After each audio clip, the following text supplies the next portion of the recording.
عصر حاضر کے تقاضاؤں سے ہے، لیکن یہ خوف ہو نہ جائے آشکارا شرع پیغمبر کہیں۔ الحذر، آئین پیغمبر سے 100 بار الحذر۔ حافظ ناموس زن، مرد آزما مرد آفری۔ الحمدللہ الحمدللہ وکفا والصلاة والسلام علی عبادہ الذین اصطفیٰ، خصوصاً علی افضلہم وخاتم النبیین محمد الامین وعلی آلہ وصحبہ اجمعین۔ اما بعد فاعوذ باللہ من الشیطان الرجیم، بسم اللہ الرحمن الرحیم۔ رب اشرح لی صدری ویسر لی امری واحلل عقدۃ من لسانی یفقہوا قولی۔ اللہم ربنا الہمنا رشدنا واعذنا من شرور انفسنا۔ اللہم ارنا الحق حقا وارزقنا اتباعہ وارنا الباطل باطلا وارزقنا اجتنابہ، آمین یا رب العالمین۔ معزز حاضرین اور محترم خواتین، السلام علیکم ورحمۃ اللہ وبرکاتہ۔ اس حقیقت میں کسی شک و شبے کی گنجائش نہیں ہے کہ 20ویں صدی عیسوی کے عظیم ترین اسلامی مفکر علامہ اقبال تھے۔ مزید برآں وہ ملت اسلامیہ کے احیاء کے علم بردار تھے، بلکہ اس کے مبشر تھے۔ انہوں نے بشارت دی تھی کہ اب یہ شاخ ہاشمی کرنے کو ہے، پھر برگ و بر پیدا۔ بشارت دی تھی کتاب ملت بیضا کی پھر شیرازہ بندی ہے، یہ شاخ ہاشمی کرنے کو ہے، پھر برگ و بر پیدا۔ تو یہ صرف اس کی احیاء کے علم بردار ہی نہیں تھے، مبشر بھی تھے۔ سب سے بڑھ کر وہ اسلام کی نشأت ثانیہ کے علم بردار تھے۔ میں ان دو چیزوں کو ذرا علیحدہ کر رہا ہوں، اسلام کی نشأت ثانیہ اور ملت کی دوبارہ دنیا میں سربراہی کا پیدا ہونا، یہ ہمیشہ ساتھ نہیں رہے ہیں۔ ابتدا میں اسلام ابھرا عربوں کے ساتھ، حضور بھی صلی اللہ علیہ وسلم عرب تھے، خلافت راشدہ خلفائے اربعہ عرب تھے، لیکن خلافت راشدہ کے اختتام کے ساتھ اسلام کا زوال شروع ہو گیا۔ ریاست کی سطح پر سے اسلام خارج، اب جس کے پاس طاقت ہے وہ حاکم ہوگا۔ امرہم شورا بینہم، پس پشت، جس کی لاٹھی اس کی بھینس۔ یہ زوال شروع ہو گیا، لیکن عرب اقتدار، امت کا اقتدار بڑھتا چلا گیا، بڑھتا چلا گیا، بڑھتا چلا گیا، تقریباً 500 برس تک۔ آپ کو معلوم ہے کہ جسے ہم مسلم تاریخ کہتے ہیں، مسلم تاریخ کا تو زینت وہی ہے۔ ہارون الرشید کا زمانہ، مامون الرشید کا زمانہ، امین الرشید کا زمانہ، یہ ہے اصل دور۔ لیکن یہ خلافت راشدہ تو نہیں تھی، ملوکیت تھی، جسے علامہ اقبال نے امپیریلزم کہا ہے، عرب امپیریلزم، اپنے لیکچرز میں، اپنے خطبہ الہ آباد میں۔ اس کے بعد مسلمانوں پر بہت بڑا زوال آیا، بہت بڑا زوال آیا۔ پہلے صلیبیوں کے ہاتھوں آیا، لاکھوں مسلمان قتل ہوئے۔ میڈیٹرینین کا پورا علاقہ جو ہے وہ عیسائیوں کے قبضے میں چلا گیا، یروشلم ہمارے ہاتھ سے نکل گیا، 88 برس تک عیسائیوں کے پاس رہا، 1099 سے 1187 تک۔ اس کے بعد پھر ایک مرتبہ لے لیا ہے، 13ویں صدی کے شروع میں پھر عیسائیوں نے واپس لیا، پھر واپس لیا گیا ہے۔ بہرحال یہ پہلا جو تھا زوال کا ہمارا، پہلی سیڑھی تھی، لیکن اس کے بعد زوال آخری انتہا کو پہنچا ہے 13ویں صدی میں، تاتاریوں کے ہاتھوں کروڑوں مسلمان قتل ہوئے۔ میں جو بات بتا رہا ہوں وہ یہ ہے کہ اسلام اور مسلمان کو ایک شے نہ سمجھیے۔ ابتدا میں وہ ایک تھے، خلافت راشدہ کے بعد اسلام کا زوال، لیکن مسلمانوں کا عروج جاری رہا، بلکہ وہ اپنی انتہا کو پہنچا۔ پھر مسلمانوں کا بھی زوال آ گیا، لیکن اس کے کچھ عرصے بعد معجزہ رونما ہوا کہ پاسباں مل گئے کعبے کو صنم خانے سے، ہے یہاں فتنہ تاتار کے افسانے سے، جن تاتاریوں کے ہاتھوں کروڑوں مسلمان قتل ہوئے تھے وہی اسلام لے آئے، اسلام نے انہیں فتح کر لیا۔ بہرحال پھر ترکوں کے زیر قیادت مسلمانوں کا دوسرا عروج آیا ہے۔ ترکان تیموری ہندوستان میں، ترکان صفوی ایران میں، ترکان سلجوقی مڈل ایسٹ میں، ترکان عثمانی Ottomans, the great Ottoman empire for 4 centuries 400 years، خلافت بھی ان کے پاس رہی، پھر ان کا بھی زوال آ گیا۔ اور یوں سمجھئے کہ پچھلی صدی کے آغاز میں پہلی جنگ عظیم کے بعد اسلام اور مسلمان دونوں انتہائی زوال کی حالت میں تھے، دونوں۔ لیکن بہرحال اس کے بعد ایک تھرڈ اپورڈ موومنٹ شروع ہوئی ہے، وہ ایک علیحدہ مسئلہ ہے۔ لیکن میں یہ عرض کر رہا تھا کہ علامہ اقبال ملت اسلامیہ کی بھی احیاء کے علمبردار تھے اور اسلام کی نشست ثانیہ کے بھی علمبردار تھے، یہ دونوں چیزیں ان کے ہاں بیک وقت موجود ہیں۔ البتہ ایک بات نوٹ کر لیجئے، کوئی انسان بڑے سے بڑا مفکر ایسا نہیں ہوتا کہ ابتدا ہی سے اس کا فکر پختہ ہو، اسے منازل میں سے گزرنا ہوتا ہے، لَتَرْكَبُنَّ طَبَقًا عَنْ طَبَقٍ، درجہ بدرجہ آگے جانا ہوتا ہے۔ یہ معاملہ انبیاء کا ہے، رسولوں کا ہے، جن کو اول روز سے ہی اللہ تعالیٰ کے ساتھ جن کا رشتہ قائم ہوتا ہے وحی کا۔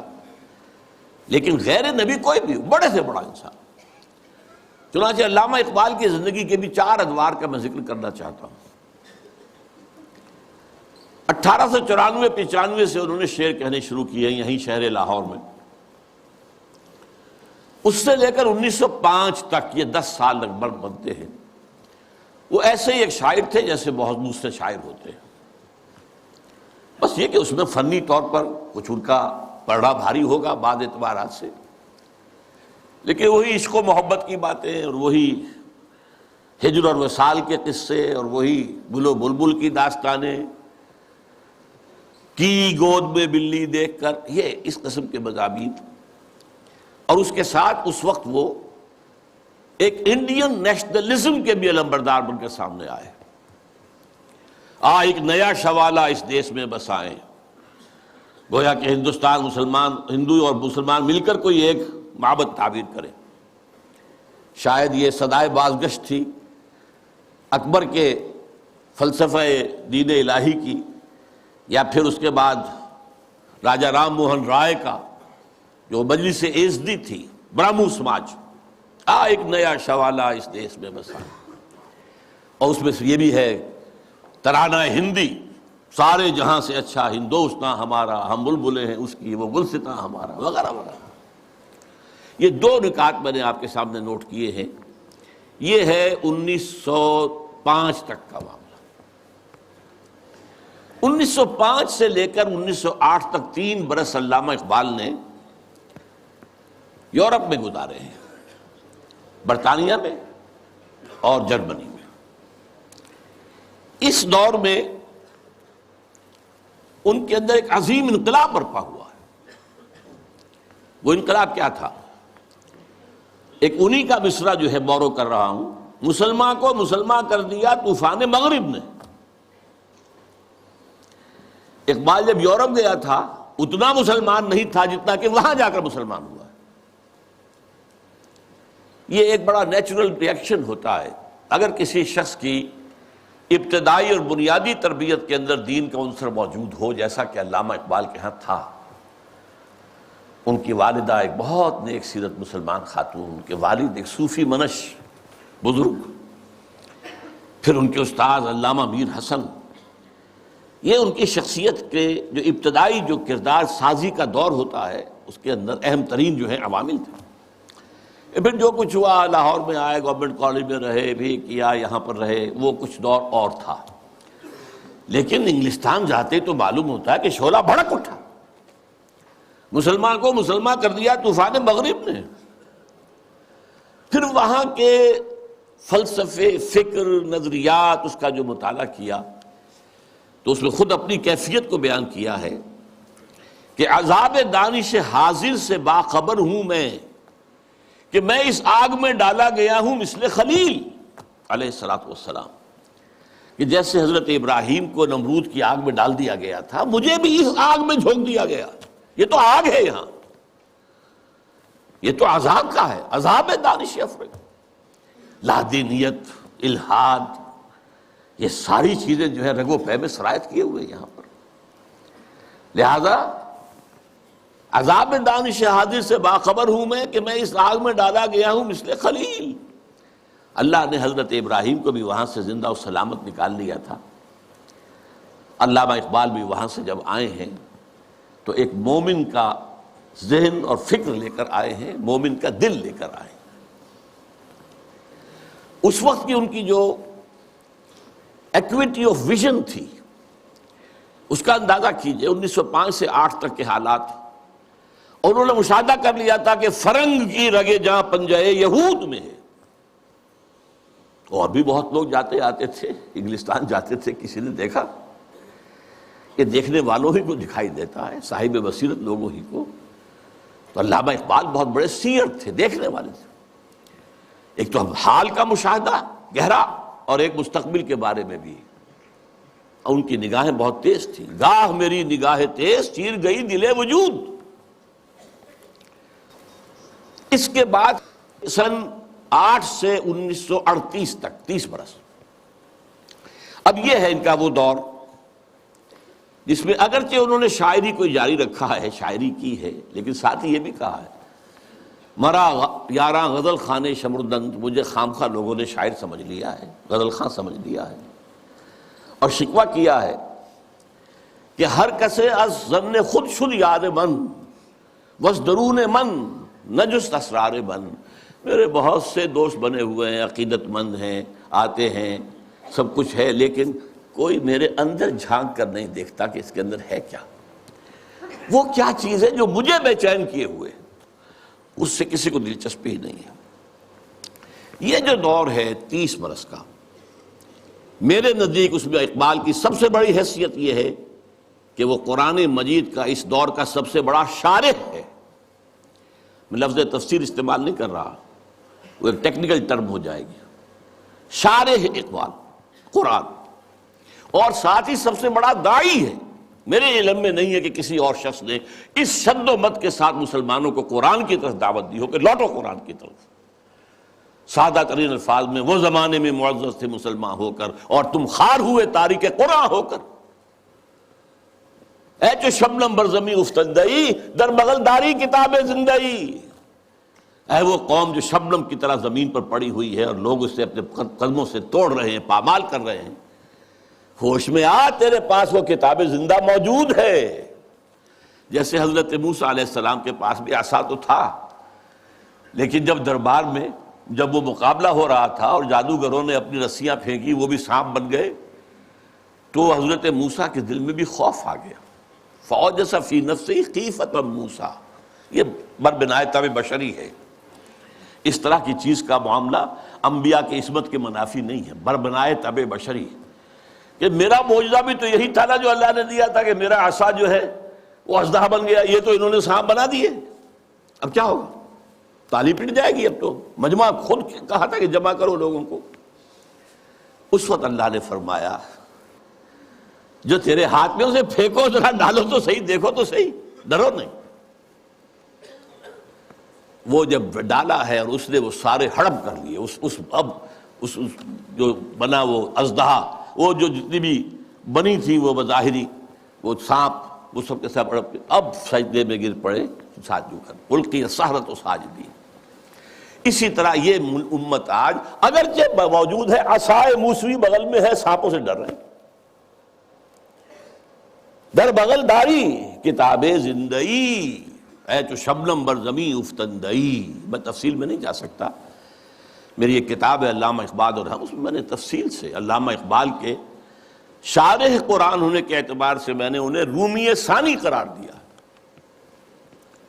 رومی کے بارے میں حضرت جامی رحمہ اللہ نے جو اشعار کہے تھے، مثنوی مولوی معنوی ہست قرآن در زبان پہلوی. یہ جو مولوی معنی، مولوی روم، ان کی جو مثنوی ہے، یہ فارسی زبان میں، پہلوی زبان میں قرآن ہی ہے، قرآن ہی کے مفاہیم ہیں، قرآن ہی کے مقاصد ہیں، قرآن ہی کا فکر ہے، قرآن ہی کا فلسفہ ہے جو بیان کیا گیا. منچ گویم وصف عالی جناب نیست پیغمبر ولیکن دارت کتاب. میں کیا کچھ وصف بیان کروں مولانا روم کا، وہ پیغمبر تو نہیں تھے لیکن کتاب ان کے پاس تھی. کتاب جو ہے مثنوی مولوی مان. بالکل یہی بات جامی ہی کے طرح کے بہت بڑے شاعر تھے، جالندھر کے گرامی، اور انہوں نے یہ بات کہی تھی، در دیدہ مانی نگراں حضرت اقبال، پیغمبر یہ کر دو پیغمبر نتنا شد. جو لوگ معنی پر نگاہ رکھتے ہیں، جو لوگ صرف الفاظ کو نہیں دیکھتے، گہرائی میں جاتے ہیں، ان کے نزدیک تو حضرت اقبال کا معاملہ یہ ہے کہ انہوں نے پیغمبری کی ہے، اگرچہ انہیں پیغمبر نہیں کہہ سکتے، معاذ اللہ ثم معاذ اللہ ثم معاذ اللہ. بہرحال یہ میرے نزدیک 1908 کے بعد سے لے کر ملت کے احیاء کا نعرہ، ملت کے احیاء کی نوید جاں فضا، اسلام کے نشأت ثانیہ کے دور کے آغاز کی بشارتیں بھی سنائیں، اور اس کے لیے ایک فکری مواد پیدا کیا.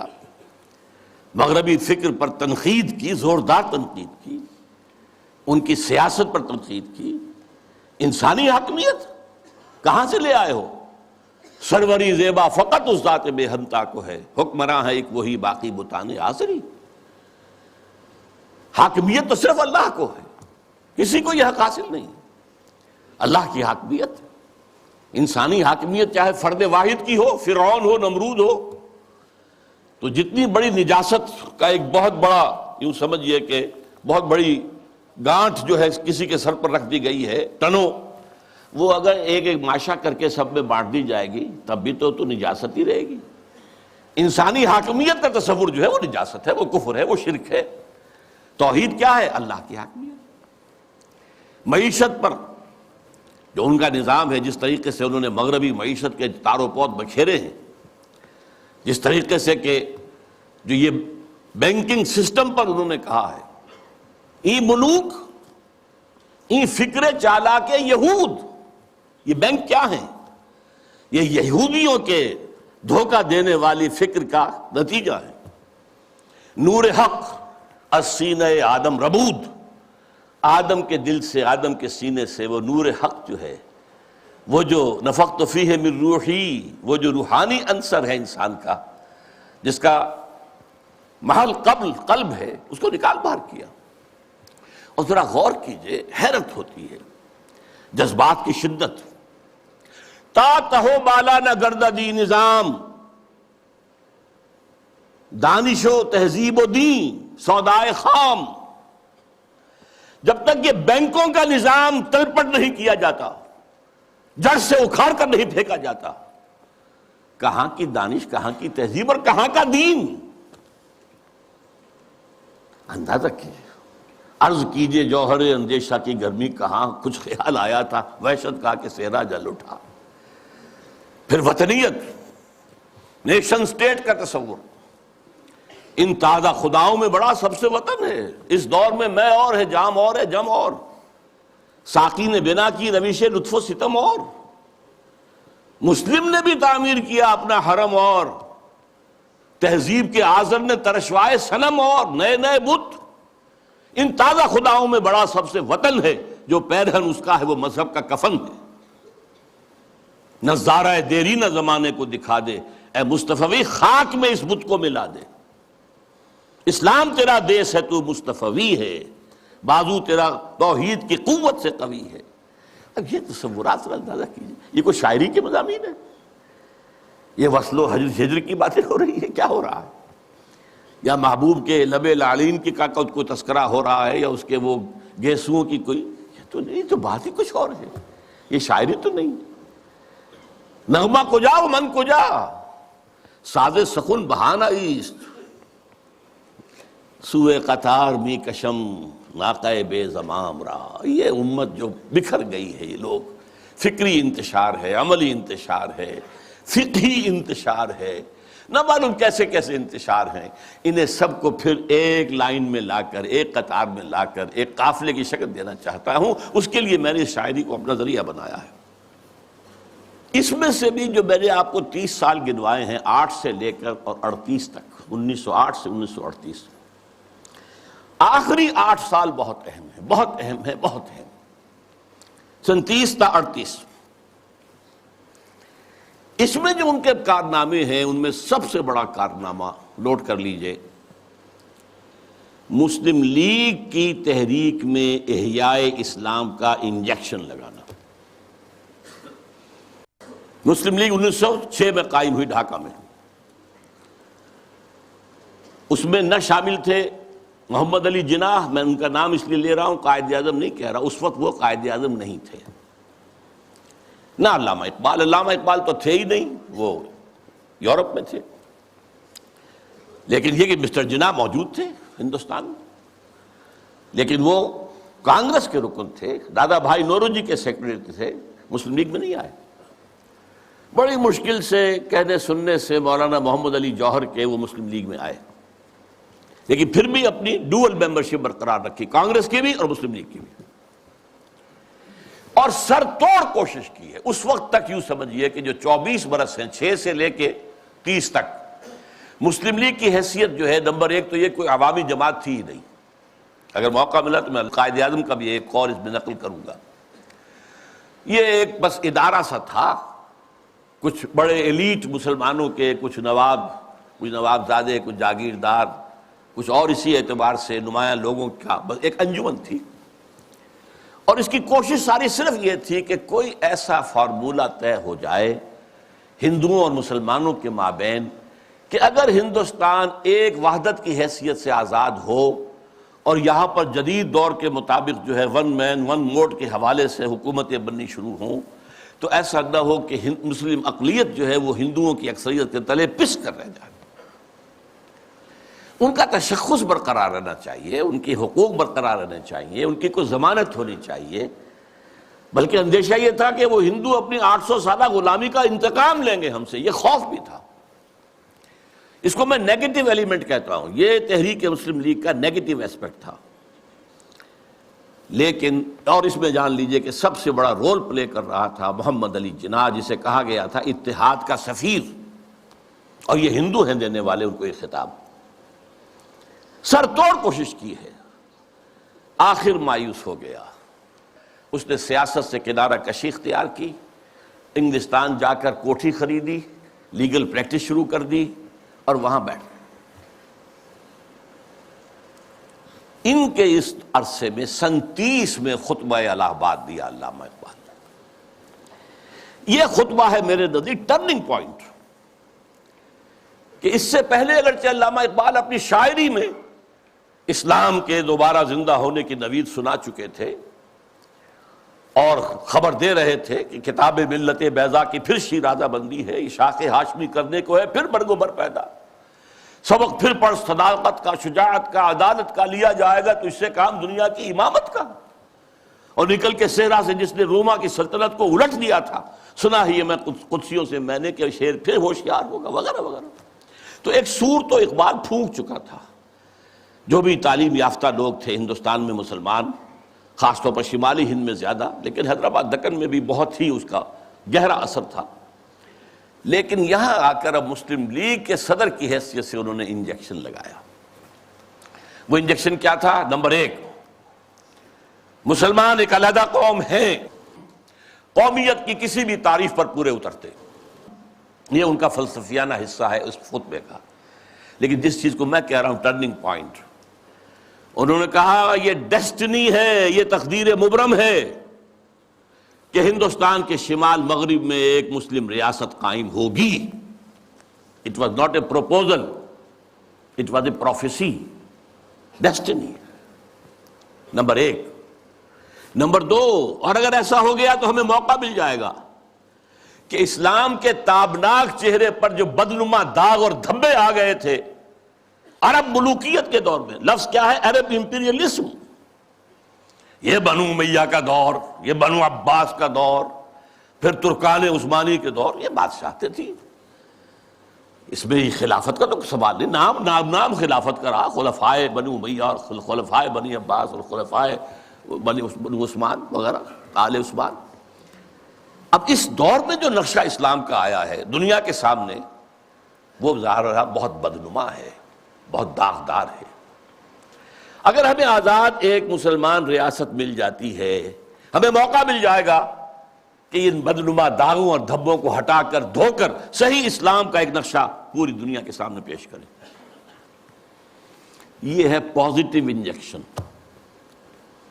یہاں سے مسلم لیگ کا دور ثانی شروع ہوتا. اب وہ صرف منفی نہیں تھا، اب وہ تحفظات ہی کی بات نہیں تھی، اب یہ کہ اس میں ایک مثبت، ایک مقصد، نصب العین، ایک اعلیٰ ہدف، ایک اونچا آدرش قائم ہو گیا.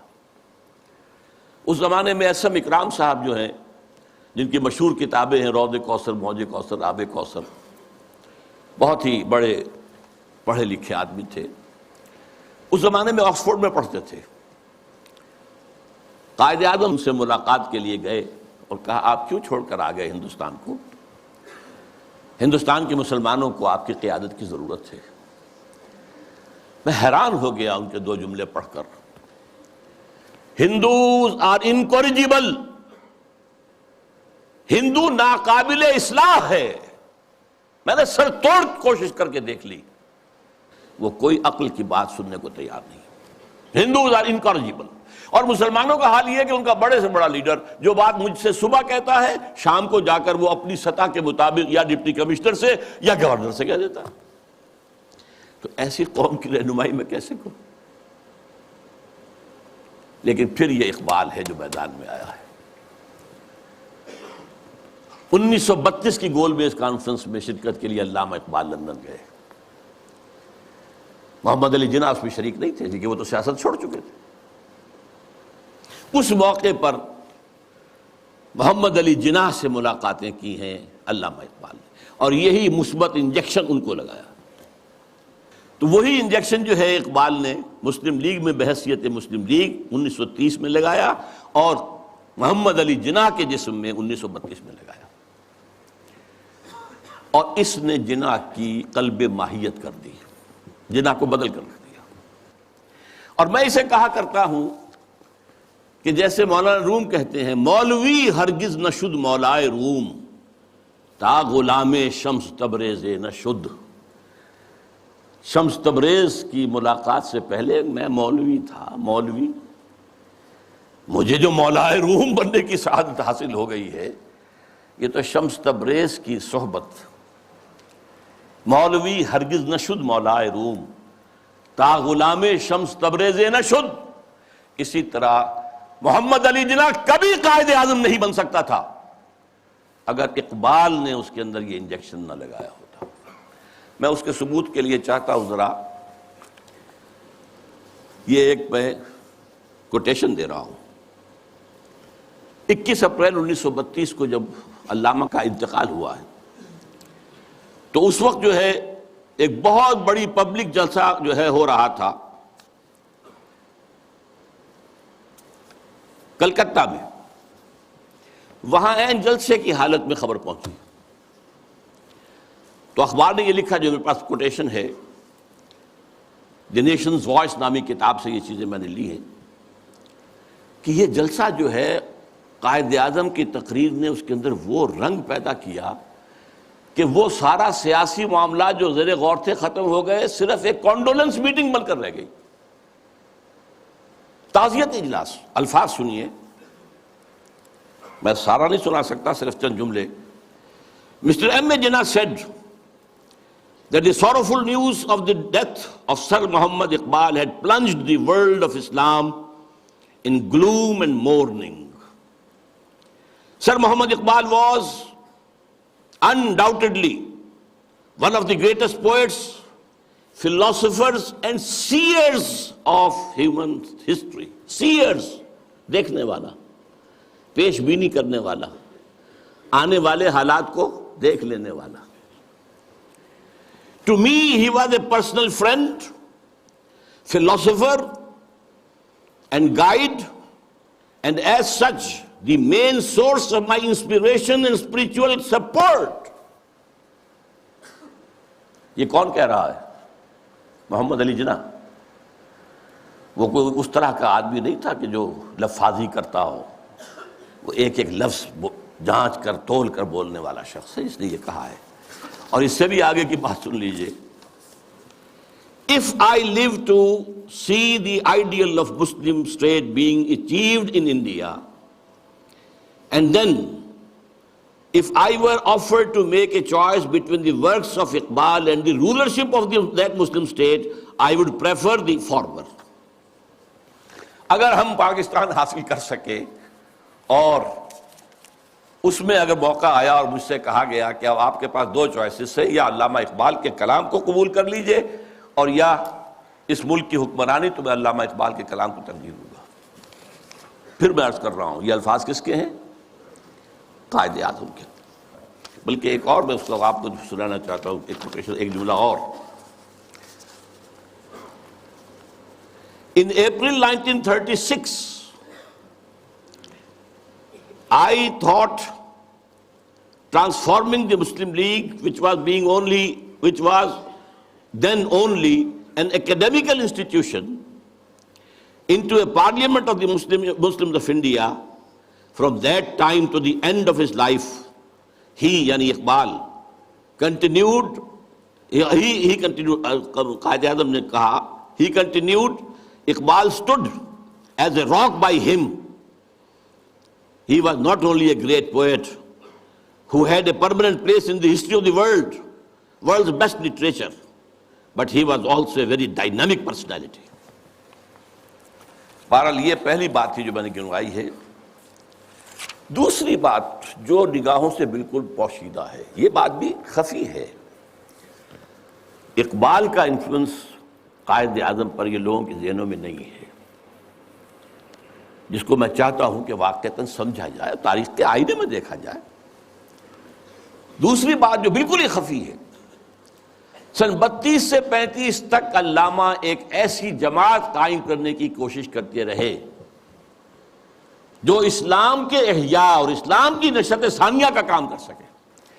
حالانکہ وہ مسلم لیگ میں تھے، قائد اعظم کے ساتھی تھے، ان کے ساتھ ادنا کارکن کی حیثیت سے بھی شریک رہے، انہوں نے ہی 1930 کا خطبہ دیا.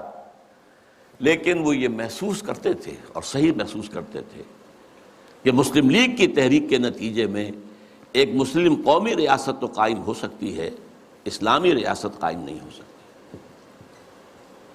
لہذا سن 32 سے 35 تک کے عرصے کے درمیان ان کی کوشش رہی کہ ایک جماعت بنے. وہ جماعت کیا ہو؟ پریکٹسنگ مسلمز کے اوپر مشتمل ہو، جو اسلام پر عمل کرے. ویسے یہ کتاب پوری تفصیل سے آپ اس میں پڑھ سکیں گے، علامہ اقبال کی آخری خواہش. یہ پورا ڈاکومنٹ ہے، اللہ کا شکر ہے کہ جو اب سامنے آ چکا ہے. پھر یہ کہ اس کا نظم جو ہے عمارت کی بنیاد پر ہو، صدارت کی بنیاد پر نہیں، وہ عمارت بیعت کی بنیاد پر ہو، اور وہ کبھی الیکشن میں حصہ نہ لے. یہ چار چیزیں نوٹ کر لیجئے. یہ بہت سے اعتبارات سے مسلم لیگ کا اینٹی تھیسس بنتا ہے. اس کی کوشش کر رہے تھے. اس کی وجہ کیا ہے؟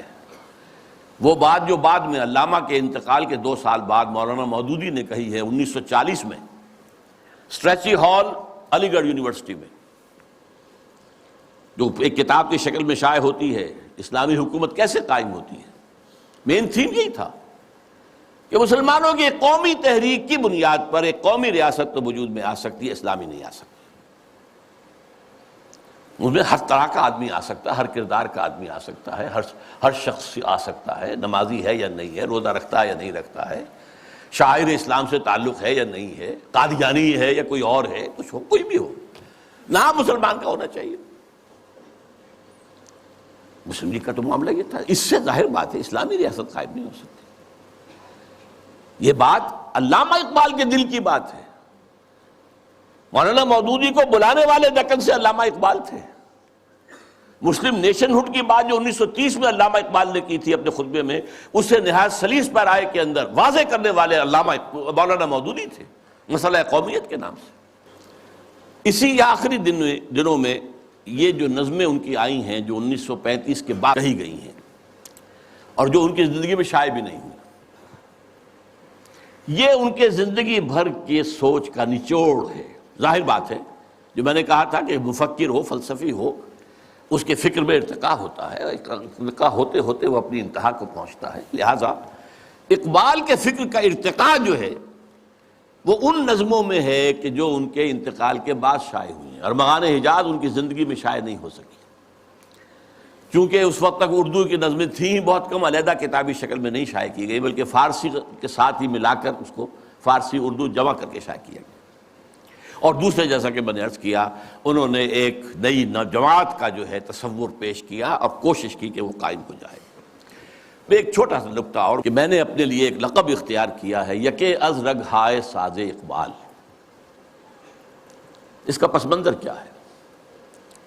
زندگی کے آخری ایام میں حضرت علامہ بہت تشویش میں تھے کہ میرا وقت تو اب آ رہا ہے، قریب آ گیا ہے، میں جانے والا ہوں۔ اور انہیں اپنے آس پاس کوئی آدمی ایسا نظر نہیں آ رہا تھا کہ جو ان کے اس مشن کو آگے لے کر بڑھ سکے۔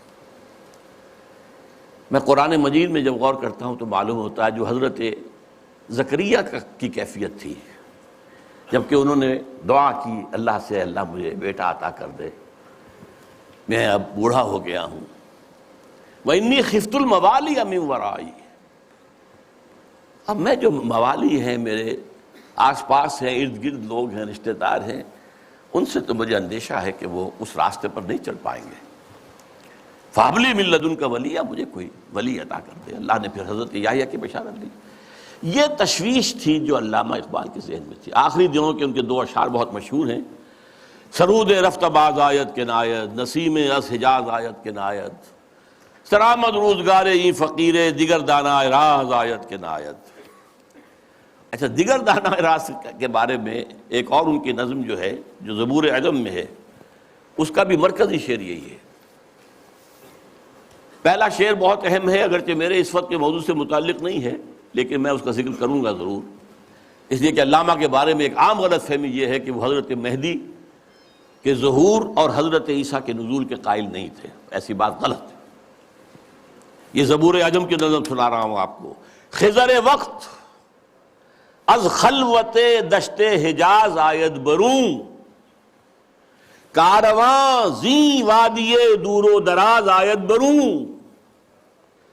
یہاں حضرت مہدی کے لیے خضر وقت، اپنے وقت کا خضر، رہنما، وہ لفظ استعمال کیا ہے، مذہبی اصطلاح استعمال نہیں کی ہے، لیکن خلوت دشت حجاز سے برآمد ہوں گے۔ اس میں شیعہ سنی دونوں کنسپٹ جمع ہو گئے۔ شیعوں کے نزدیک ان کے 12ویں امام روپوش ہے، وہاں سے برآمد ہو جائیں گے، اور سنیوں کے نزدیک حضرت ام سلمہ رضی اللہ تعالی عنہ کی ایک روایت کے مطابق وہ روپوش ہوں گے، مکے میں چھپے ہوئے ہوں گے۔ تو یہ دونوں تصورات جمع ہو گئے۔ خلوت دشت حجاز، خضر وقت از خلوت دشت حجاز آیت بروں، کارواں زی وادی دور و دراز آیت بروں۔ قافلہ جو چلے گا وہ اس وادی دور و دراز سے، اس کون سی وادی؟ جہاں اقبال تھا، اور حضور کی حدیث ہے، یخرج ناس من المشرق یوطئون للمہدی، یعنی سلطانہ، مشرق کے ایک ملک سے فوجیں آئیں گی جو حضرت مہدی کی حکومت کو قائم کریں گی، مضبوط کریں گی۔ اس حدیث کی تعبیر ہے کہ کارواں زی وادی دور و دراز آیت بروں۔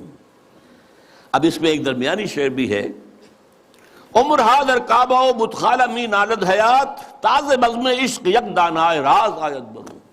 دانائے راز جو ہے وہ کوئی روز روز پیدا نہیں ہوتا۔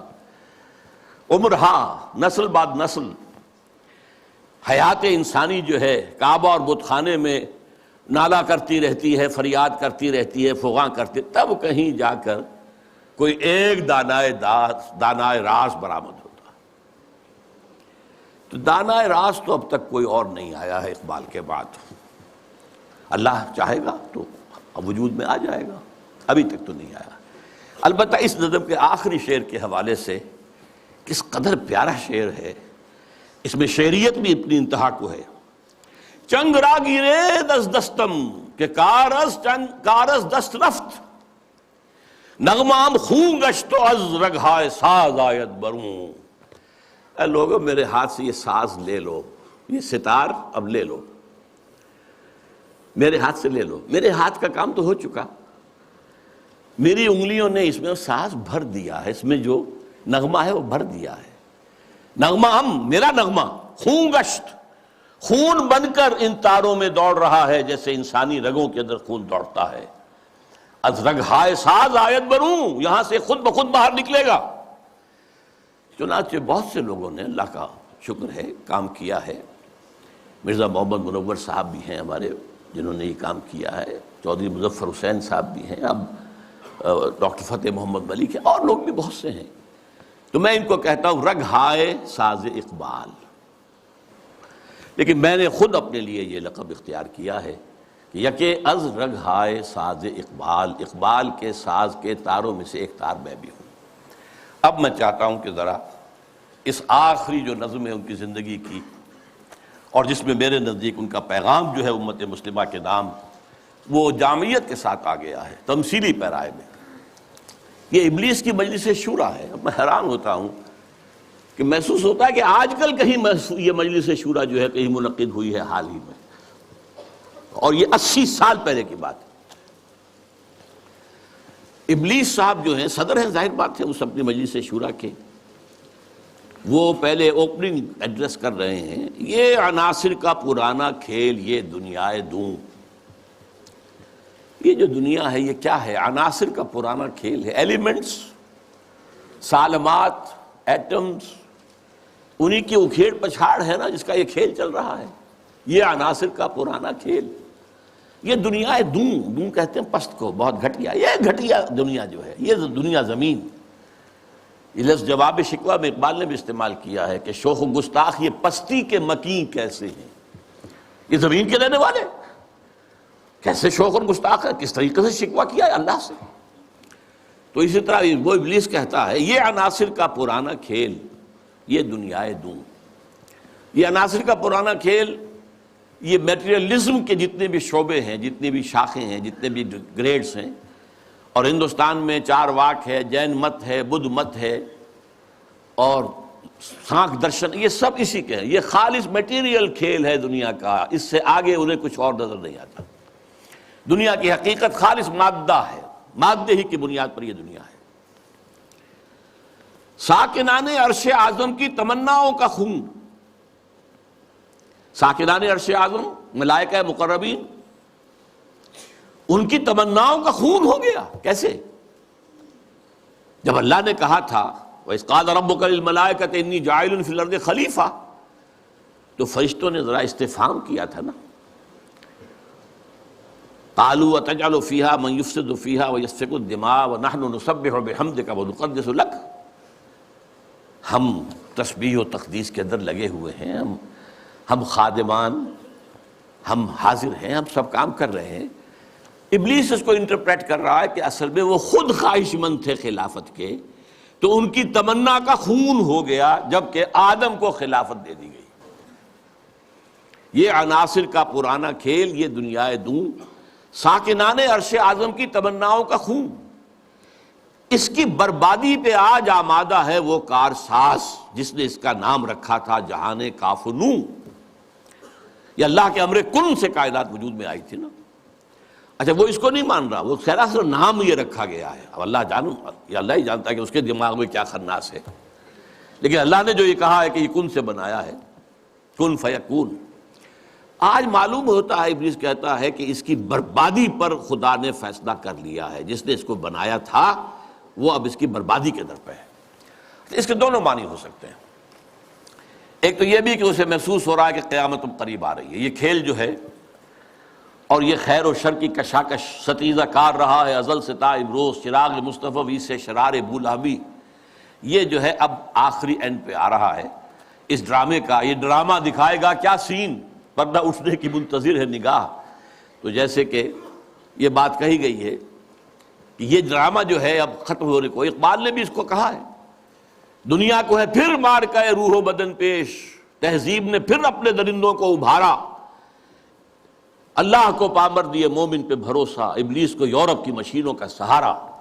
تو وہ بھی محسوس کر رہا ہے کہ شاید اب وہ قیامت ختم ہے اور یہ کھیل اب آخری سین پر آ گیا ہے، اور شاید اس کا مفہوم یہ ہو کہ اس دنیا میں ہم نے شر کا، شرک کا، الحاد کا، یہ سارے بے حیائی کا، بے شرمی کا، سودی نظام کا، انسانی حاکمیت کا، یہ سارا کھیل ہم نے بنایا ہے۔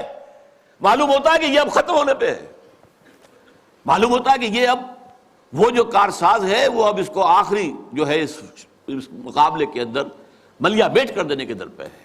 اس کی بربادی پہ آج آمادہ ہے وہ کارساز جس نے اس کا نام رکھا تھا جہان کافنوں، اور اس کے بعد اب لاف زنی کر رہا ہے، میں نے یہ کیا، میں نے یہ کیا، میں نے یہ کیا، میں نے یہ کیا۔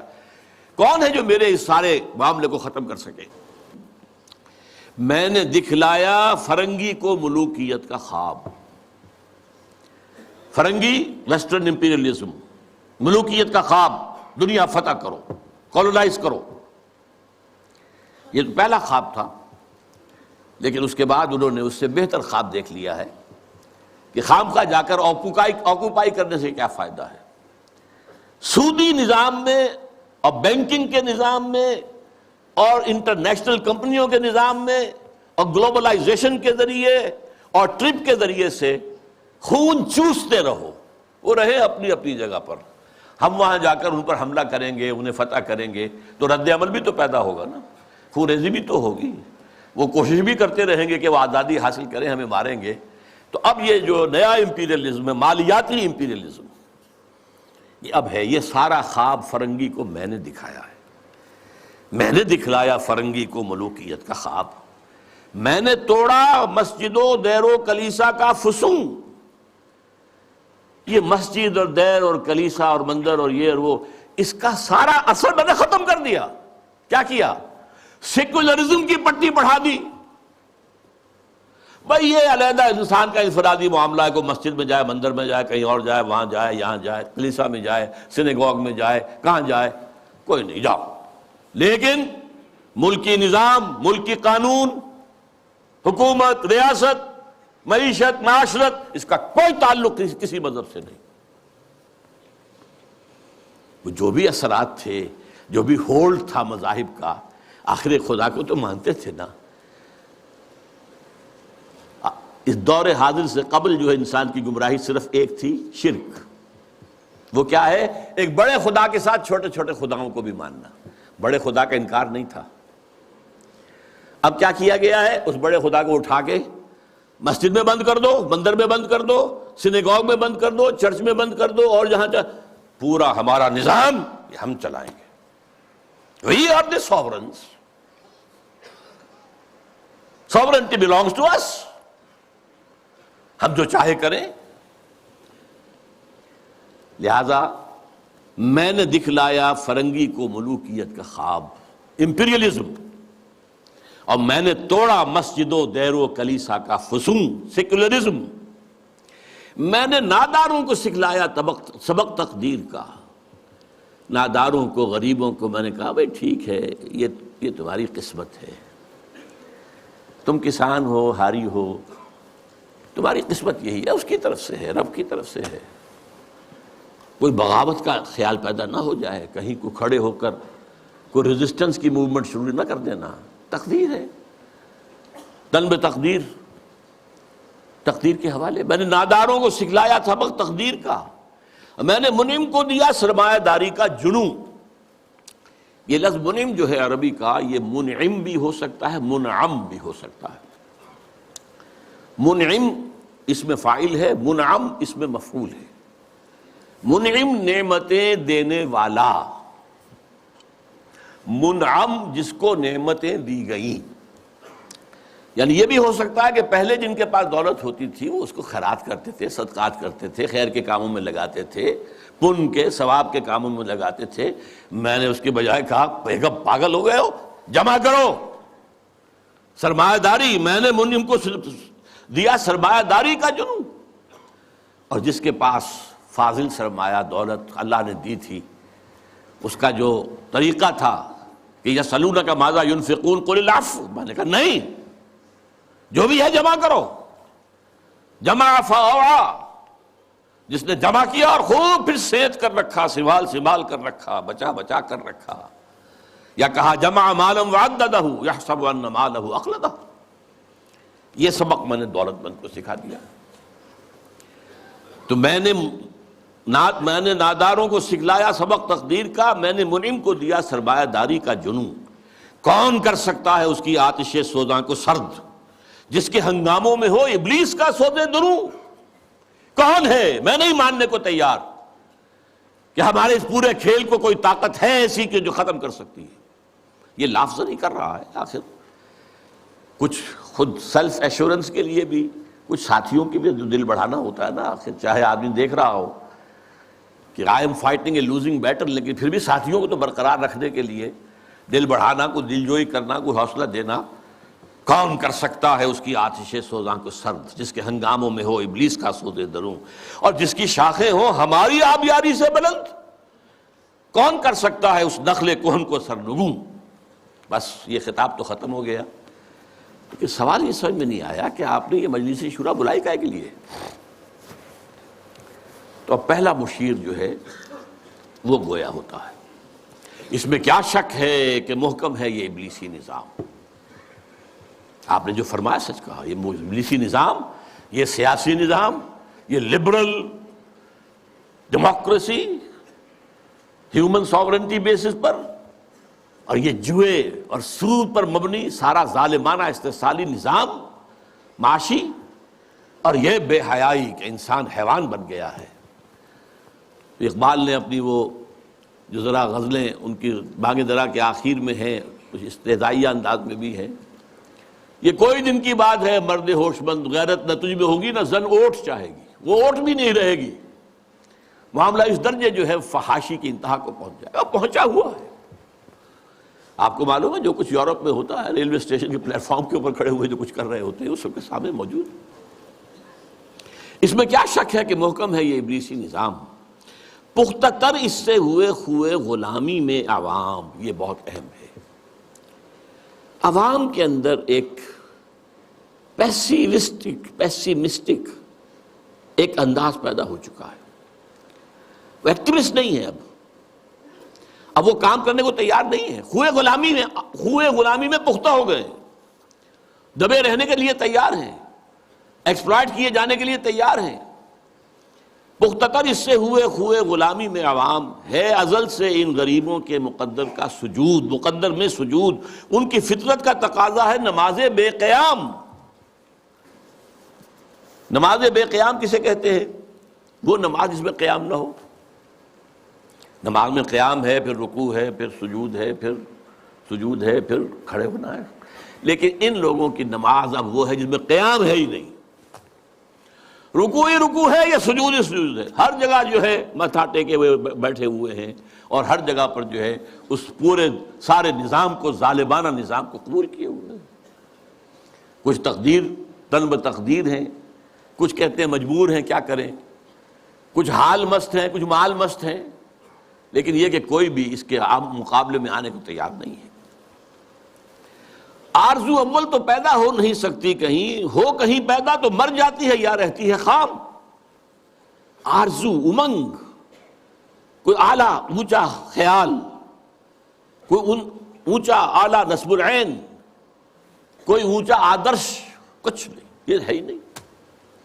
حیوان کی سطح پر نظر آ چکا۔ آرزو اول تو پیدا ہو نہیں سکتی کہیں، ہو کہیں پیدا تو مر جاتی ہے یا رہتی ہے خام، اگر ہو بھی جائے تو مر جاتی ہے فوراً۔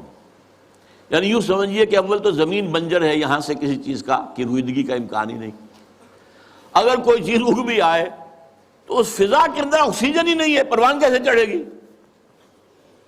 ہوا اسے آکسیجن دینے کو تیار ہی نہیں، لہذا وہ مر جاتی ہے۔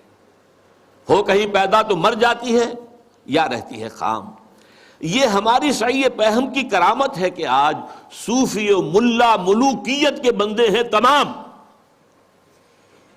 یہ بڑی تلخ بات ہے جو اقبال نے کہی ہے، لیکن بہت بڑی تلخ لیکن حقیقت پر مبنی بات ہے۔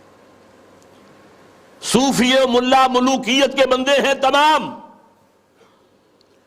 خلافت راشدہ کے بعد جو نظام ہمارا چلا ہے اس میں صوفی و ملا، علماء اور صوفیاء، ان کا نظام کیا تھا؟ ملوکیت کو سپورٹ، ایک نیگیٹو سپورٹ ہے۔ خانقاہوں میں بیٹھو، اللہ اللہ کیے جاؤ، ضربیں لگائے جاؤ، یہ کیے جاؤ، اپنا تزکیہ کیے جاؤ، مانجھے جاؤ، اپنے آپ کو رگڑے جاؤ رگڑے جاؤ رگڑے جاؤ رگڑے جاؤ، اسی میں زندگی بتا لو، چھوڑ کر اوروں کی خاطر یہ جہانے بے ثبات۔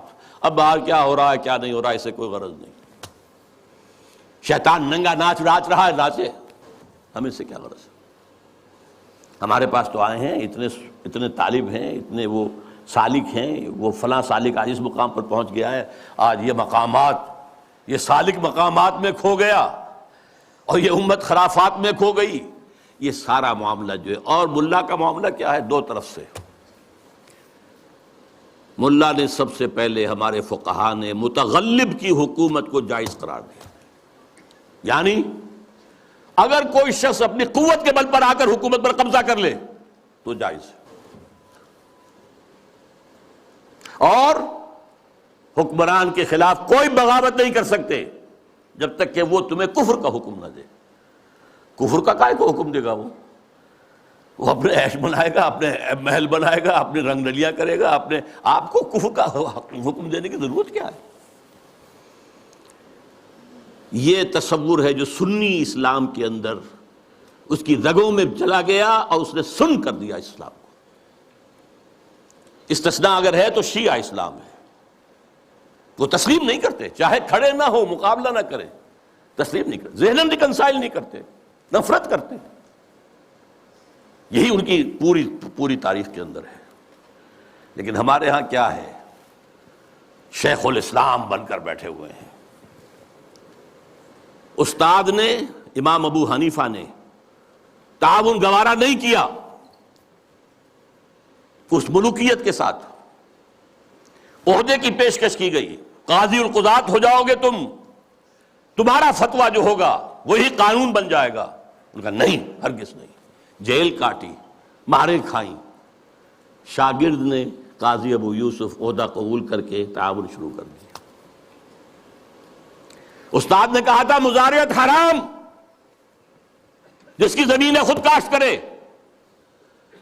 شاگرد صاحب نے کچھ تھوڑی سی شرطیں لگا کر مزارعت جائز۔ کیوں؟ ملوکیت کے پاؤں ہوتے ہیں جاگیردار، وہ جیسے کنسلا ایک ہم کہتے ہیں، ایک جانور ہوتا ہے جس کے بہت پاؤں ہوتے ہیں، سینٹی پیڈ اور اس طرح پاؤں، ایسے ہی جاگیرداری کے پاؤں ہوتے ہیں۔ یہ 30 ہزاری منصبدار ہے، یہ 20 ہزاری منصبدار ہے، یہ 10 ہزاری ہے، یہ 5 ہزاری ہے۔ ان پاؤں پر ملوکیت کھڑی ہوتی ہے۔ یورپ میں کیا تھا؟ یہی فیوڈلز، بیرنز، لارڈز، ان کے اوپر بادشاہ۔ لہذا اور آپ نے دے دی بڑی جاگیر، لیکن ایک آدمی کیسے کاشت کرے گا؟ اسے مزارع چاہیے۔ ابو حنیفہ کہہ رہا ہے حرام ہے، کیسے بات بنے گی؟ لیکن نہیں، جواز ہے، یہ شرطیں لگا لو، جواز ہے۔ نمبر 3، اس سے بھی زیادہ تلخ، سود کی بھی ایک گنجائش اسلام میں پیدا کر دی۔ یہ ہماری فقہ، آپ جان لیجئے، فقہ کی بات کر رہا ہوں، کتاب و سنت ہے ہمارا دین اصل۔ ایتونی بشیء من کتاب اللہ و سنت رسولہ حتی اقول، یہ فقہ دین نہیں ہے۔ اور نمبر 2، علماء نے علم کلام کی جو بھی بات کی ہے، جو ان چیزوں کو جو بعض طبیعیاتی مسائل ہیں ان کو بحث کا، نزاع کا جو موضوع بنایا ہے، یہ دونوں چیزیں بھی، وہ اس سے بھی عمل کا جذبہ سرد ہو جاتا ہے۔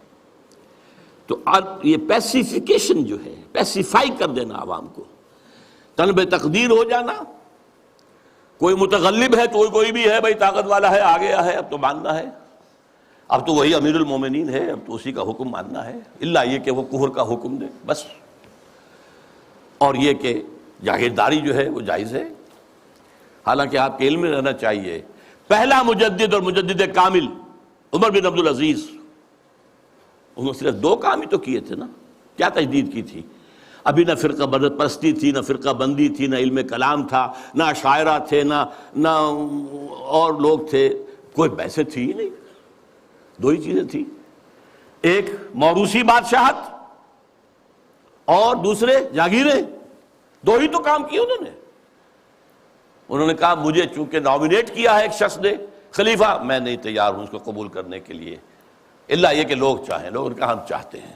ٹھیک ہے، پہلی کی بات ختم ہو گئی. دوسری، انہوں نے منگائی کینچی اور ساری دستاویزات منگوا لی جو جاگیریں دی گئی تھیں ان سے پہلے، اور وہ سب کینچی سے شریڈر اس وقت تک ایجاد نہیں ہوا تھا، بڑا ورنہ آسان کام ہو جاتا. وہ کینچی سے سارے قطر قطر کے پھینک دی، کوئی جاگیر نہیں.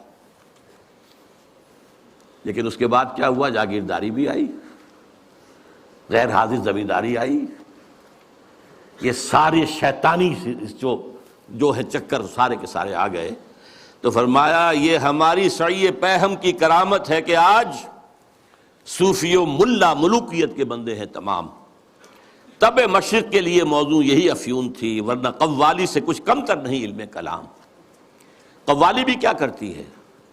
آپ کے قواعد عملی کو ختم کر کے سر دھنتے رہی ہے. علم کلام بھی یہی کرتا ہے. مسائل، اللہ کی صفات اس کی ذات پر اضافی ہیں یا اس کی ذات کا جز ہیں؟ صفات حادث ہیں یا قدیم ہیں؟ اس کائنات کا کیا ہے ربط حادث بالقدیم؟ یہ کائنات حادث ہے، اللہ کی ذات قدیم ہے، رابطہ کیا ہے ان کا؟ کیا کنیکشن ہے؟ یہ مسائل جو لا ینحل ہیں، یہ اس ماورا اس طبقے سے تعلق ہے ان تمام کا کہ جن کو حل ممکن نہیں. قرآن نے حدیث نے ان کو چھیڑا ہی نہیں. ہیں اپنی جگہ مسائل ہیں، فلسفے میں بحثیں ہوتی ہیں، گفتگویں ہوتی ہیں، لیکن یہ کہ ان کو موضوع بنا لینا، انہی پر بحثیں ہونا. میں صرف تاریخی طور پر آپ کو بتا رہا ہوں، جب ترک قسطنطنیہ کا محاصرہ کیے ہوئے پڑے ہوئے تھے تو آیا صوفیہ جو ان کا سب سے بڑا چرچ تھا، اب بڑی مسجد ہے وہ، وہاں پر مناظرہ ہو رہا تھا. کن مسائل پر؟ علماء عیسائیوں کے. ایک سوئی کی نوک پر کتنے فرشتے آ سکتے ہیں؟ حضرت عیسیٰ کی ولادت کے بعد بھی حضرت مریم کنواری رہ گئی یا نہیں؟ اور جو لاسٹ سپر میں روٹی کھائی تھی حضرت عیسیٰ نے، وہ خمیری تھی یا فطیری تھی؟ ان مسائل پر بحثیں ہو رہی ہیں آیا صوفیہ میں، اور وہاں لشکر مسلمانوں کا پڑا ہوا گھیرے ہوئے. یہی حال ہمارا ہے ہندوستان میں. انگریز آ چکا ہے، بنگال سے آگے بڑھ رہا ہے. ہماری حکومتیں جو چھوٹے چھوٹے یہ ہیں سلطان بیٹھے ہوئے ہیں، نواب ختم ہو رہے ہیں، اور ہمارے علماء میں سے 2 ٹاپ کے علماء، 2 جن کا میں اس وقت نام نہیں لینا چاہتا کہیں خامخواہ ایک سوء ظن اشخاص سے نہ ہو جائے، کن مسائل پر گفتگو کر رہے ہیں؟ اللہ جھوٹ بول سکتا ہے یا نہیں؟ آپ کے نہیں بول سکتا تو اس کا مطلب اللہ کل شیء قدیر نہیں ہے. اور بول سکتا ہے تو پھر اس کی وہ شان نہیں رہی باقی تنزیہی. اللہ کوئی دوسرا محمد بنانے پر قادر ہے یا نہیں؟ اگر ہے تو اس کا مطلب بے نظیر تو نہ ہوئے محمد صلی اللہ علیہ وسلم. یہ مسائل بحثیں ہوتی تھی، بڑے علماء، منطقی علماء اس پر بحث کرتے.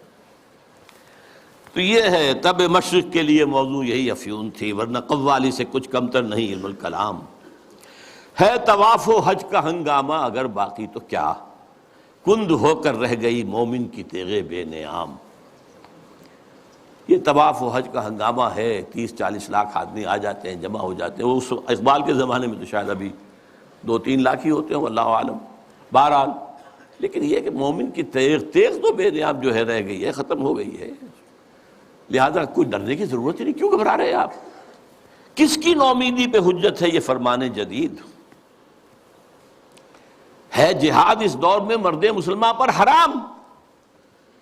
یہ جو آپ نے مجلس بلائی ہے اور آپ نے اتنا عمدہ انوگرل ایڈریس بھی ادا کیا ہے ہمیں، یہ کس کی طرف سے کوئی نا امیدی کسی بات آپ پر آ گئی ہے؟ نومیدی یا سنگیزی کوئی ہے آپ کے اندر پیدا ہو رہی ہے؟ وہ کون سا سبب ہے؟ کس کی نومیدی پہ حجت ہے یہ فرمان جدید ہے جہاد اس دور میں مرد مسلمان پر حرام۔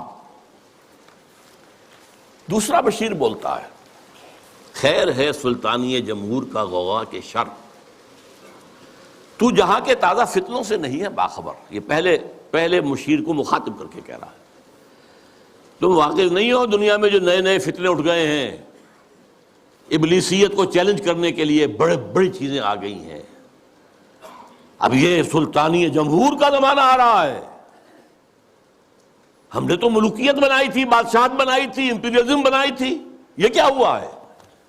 یہ بادشاہت ختم ہو رہی ہے، یہ فرینچ ریولوشن آ چکا ہے، یہ کیا ہو رہا ہے؟ سلطانی جمہور، خیر ہے سلطانی جمہور کا غوغا کے شر، تو جہاں کے سارا فتنوں سے نہیں ہے باخبر۔ اس کے جواب میں پہلا مرشد جو کچھ کہہ رہا ہے، میں سمجھتا ہوں یہ ماسٹر پیس ہے اس نظم کا حصہ۔ میں ہوں باخبر، میں جانتا ہوں، مجھے بے خبر نہ سمجھو، مگر میری جہاں بینی بتاتی ہے مجھے، میں جو پوری دنیا کو میں نے دیکھا بھالا ہے، سمجھا ہے، سمجھایا ہے، وہ مجھے بتاتی ہے جو ملوکیت کا ایک پردہ ہو کیا اس سے خطر؟ یہ تو ملوکیت کا ایک پردہ ہے، یہ جمہور کی حاکمیت وہی گند ہے، وہی شرک ہے، وہی کفر ہے، وہی خباثت ہے، وہی غلاظت ہے جو ایک فرد کی حاکمیت۔ کیا فرق پڑا؟ Why do you fear؟ ہمیں کون چیلنج کر رہا ہے اس میں؟ کسی نے خدا کی بات کی ہے؟ مگر میری جہاں بینی بتاتی ہے مجھے جو ملوکیت کا ایک پردہ ہو کیا اس سے خطر؟ ہم نے خود شاہی کو پہنایا ہے جمہوری لباس، جب ذرا آدم ہوا ہے خود شناس و خود نگر۔ یہ تو ہم نے خود بادشاہت کو یہ جمہوری لبادہ اڑا دیا ہے، اس لیے کہ اب انسان ذرا خود شناس ہو گیا ہے، کچھ اپنی حیثیت بھی سمجھنے لگا ہے، سیلف امپورٹنس، سیلف کانشسنس، خود نگر، اپنے حقوق کی بھی نگرانی چاہتا ہے، میں بھی کچھ ہوں، صرف بادشاہ ہی تو نہیں ہے۔ اچھا بھائی لڑو، ایک لبادہ اڑا دو، سب کے سروں کے اوپر وہ گندگی تھوڑی تھوڑی بانٹ کے رکھ دو۔ اور یہ ذہن میں رکھ لیجئے، علامہ اقبال کا یہ ویژن بہت گہرا ہے اور بہت عمدہ ہے۔ ہر کجا بینی جہان رنگ و بو، کہ از خاکش بروید آرزو، یا ز نور مصطفیٰ اورا بہاست، یا ہنوز اندر تلاش مصطفیٰ است۔ دنیا میں جہاں کہیں بھی تمہیں کوئی نور نظر آئے گا، کوئی خیر، کوئی بھلائی کی بات جس سے کوئی آرزو جو ہے، وہ جو کہا تھا کہ آرزو اول تو پیدا ہو نہیں سکتی کہیں، وہ آرزو امنگ پیدا ہو انسان کے اندر، یا تو نور مصطفیٰ کا ظہور ہو رہا ہے، یہ وہی روشنی ہے جو مصطفیٰ نے دی تھی صلی اللہ علیہ وسلم، یا ابھی انسان اسی نور مصطفیٰ کی تلاش میں جا رہا ہے۔ یہ جو ڈائلیکٹیکل پروسیس چل رہا ہے دنیا میں، یہ کشاں کشاں جا رہا ہے اسی نظام کی طرف جو محمد نے دیا تھا صلی اللہ علیہ وسلم۔ یہ بات تو بعد میں بھی آئے گی ذرا، اس وقت یہ ہے کہ یہ خود شناسی اور خود نگری یہ محمد کی ادا کرتا ہے صلی اللہ علیہ وسلم۔ یہ خلیفہ راشد نمبر 2 ہیں حضرت عمر فاروق، جن کا تاریخی جملہ ہے، ایک صوبے کے گورنر نے، غالباً ایران کے گورنر نے، حضرت سعد بن ابی وقاص تھے غالباً، انہوں نے اپنے مکان کے باہر ڈیوڑی بنا دی اور ایک پہرے دار کھڑا کر دیا۔ اب یہ تو نہیں کہ ہر وقت کوئی آئے اور ملنے کے لیے تیار ہو، آخر گورنر ہے، اس کا بھی کوئی پرائیویسی ہوتی ہے، ٹائم ہے۔ پرچہ نویس ہوتے تھے، انہوں نے خبر بھیج دی حضرت عمر کو کہ سعد نے یہ کام کیا ہے۔ آپ نے خط دے کر ویلچی کو بھیجا اور کہا پہلے جا کر اس ڈیوڑی کو آگ لگا دینا اور پھر میرا یہ خط دینا۔ اور خط میں کیا لکھا؟ انسانوں کو ان کی ماؤں نے آزاد جنا تھا، تم کون ہوتے انہیں اپنا غلام بنانے کے لیے؟ Who are you؟ تم نے انہیں اپنا غلام بنا لیا۔ یہ حریت جس کا لوہا مانا ہے ایچ جی ویلز نے، اسے کوٹ کیا ہے، لا فضل لعربی علی عجمی ولا لعجمی علی عربی ولا لاسود علی احمر ولا لاحمر علی اسود الا بالتقوی۔ کسی عرب کو کسی اجمی پر فضیلت نہیں، کسی اجمی کو کسی عرب پر فضیلت نہیں، کسی گورے کو کسی کالے پر نہیں، کسی کالے کو کسی گورے پر نہیں، سوائے تقوی کے۔ یہ کوٹ کر کے کہتا ہے، although The sermons of human fraternity, freedom and equality were said before also. And we find a lot of such sermons in Jesus of Nazareth. But it must be admitted that it was Muhammad sallallahu alaihi wasallam who for the first time in history established a society based on these principles. یہ ہے حریت. تو کہتے ہیں ہم نے خود شاہی کو پہنایا ہے جمہوری لباس. جب ذرا آدم ہوا ہے خود شناس و خود نگر. یہ خود شناسی اور خود نگری محمد کی عطا کردہ ہے صلی اللہ علیہ وسلم. کاروبار شہریاری کی حقیقت اور ہے. یہ وجود میر و سلطان پر نہیں ہے منحصر. یہ بادشاہ ہو ایک بیٹھا ہوا اس کی کوئی جو ہے میر ہوں سلطان ہوں نہیں. کاروبار شہریاری جو ہے حکومت اور ملوکیت کی اس اصل حقیقت کچھ اور ہے. وہ کیا ہے اگلے شعر میں بیان ہو رہی ہے. مجلس ملت ہو یا پرویز کا دربار ہو. مجلس ملت کانگریس نیشنل کانگریس، پرویز کا دربار شہنشاہ کا دربار. وہ جمہوریت اور یہ ملوکیت.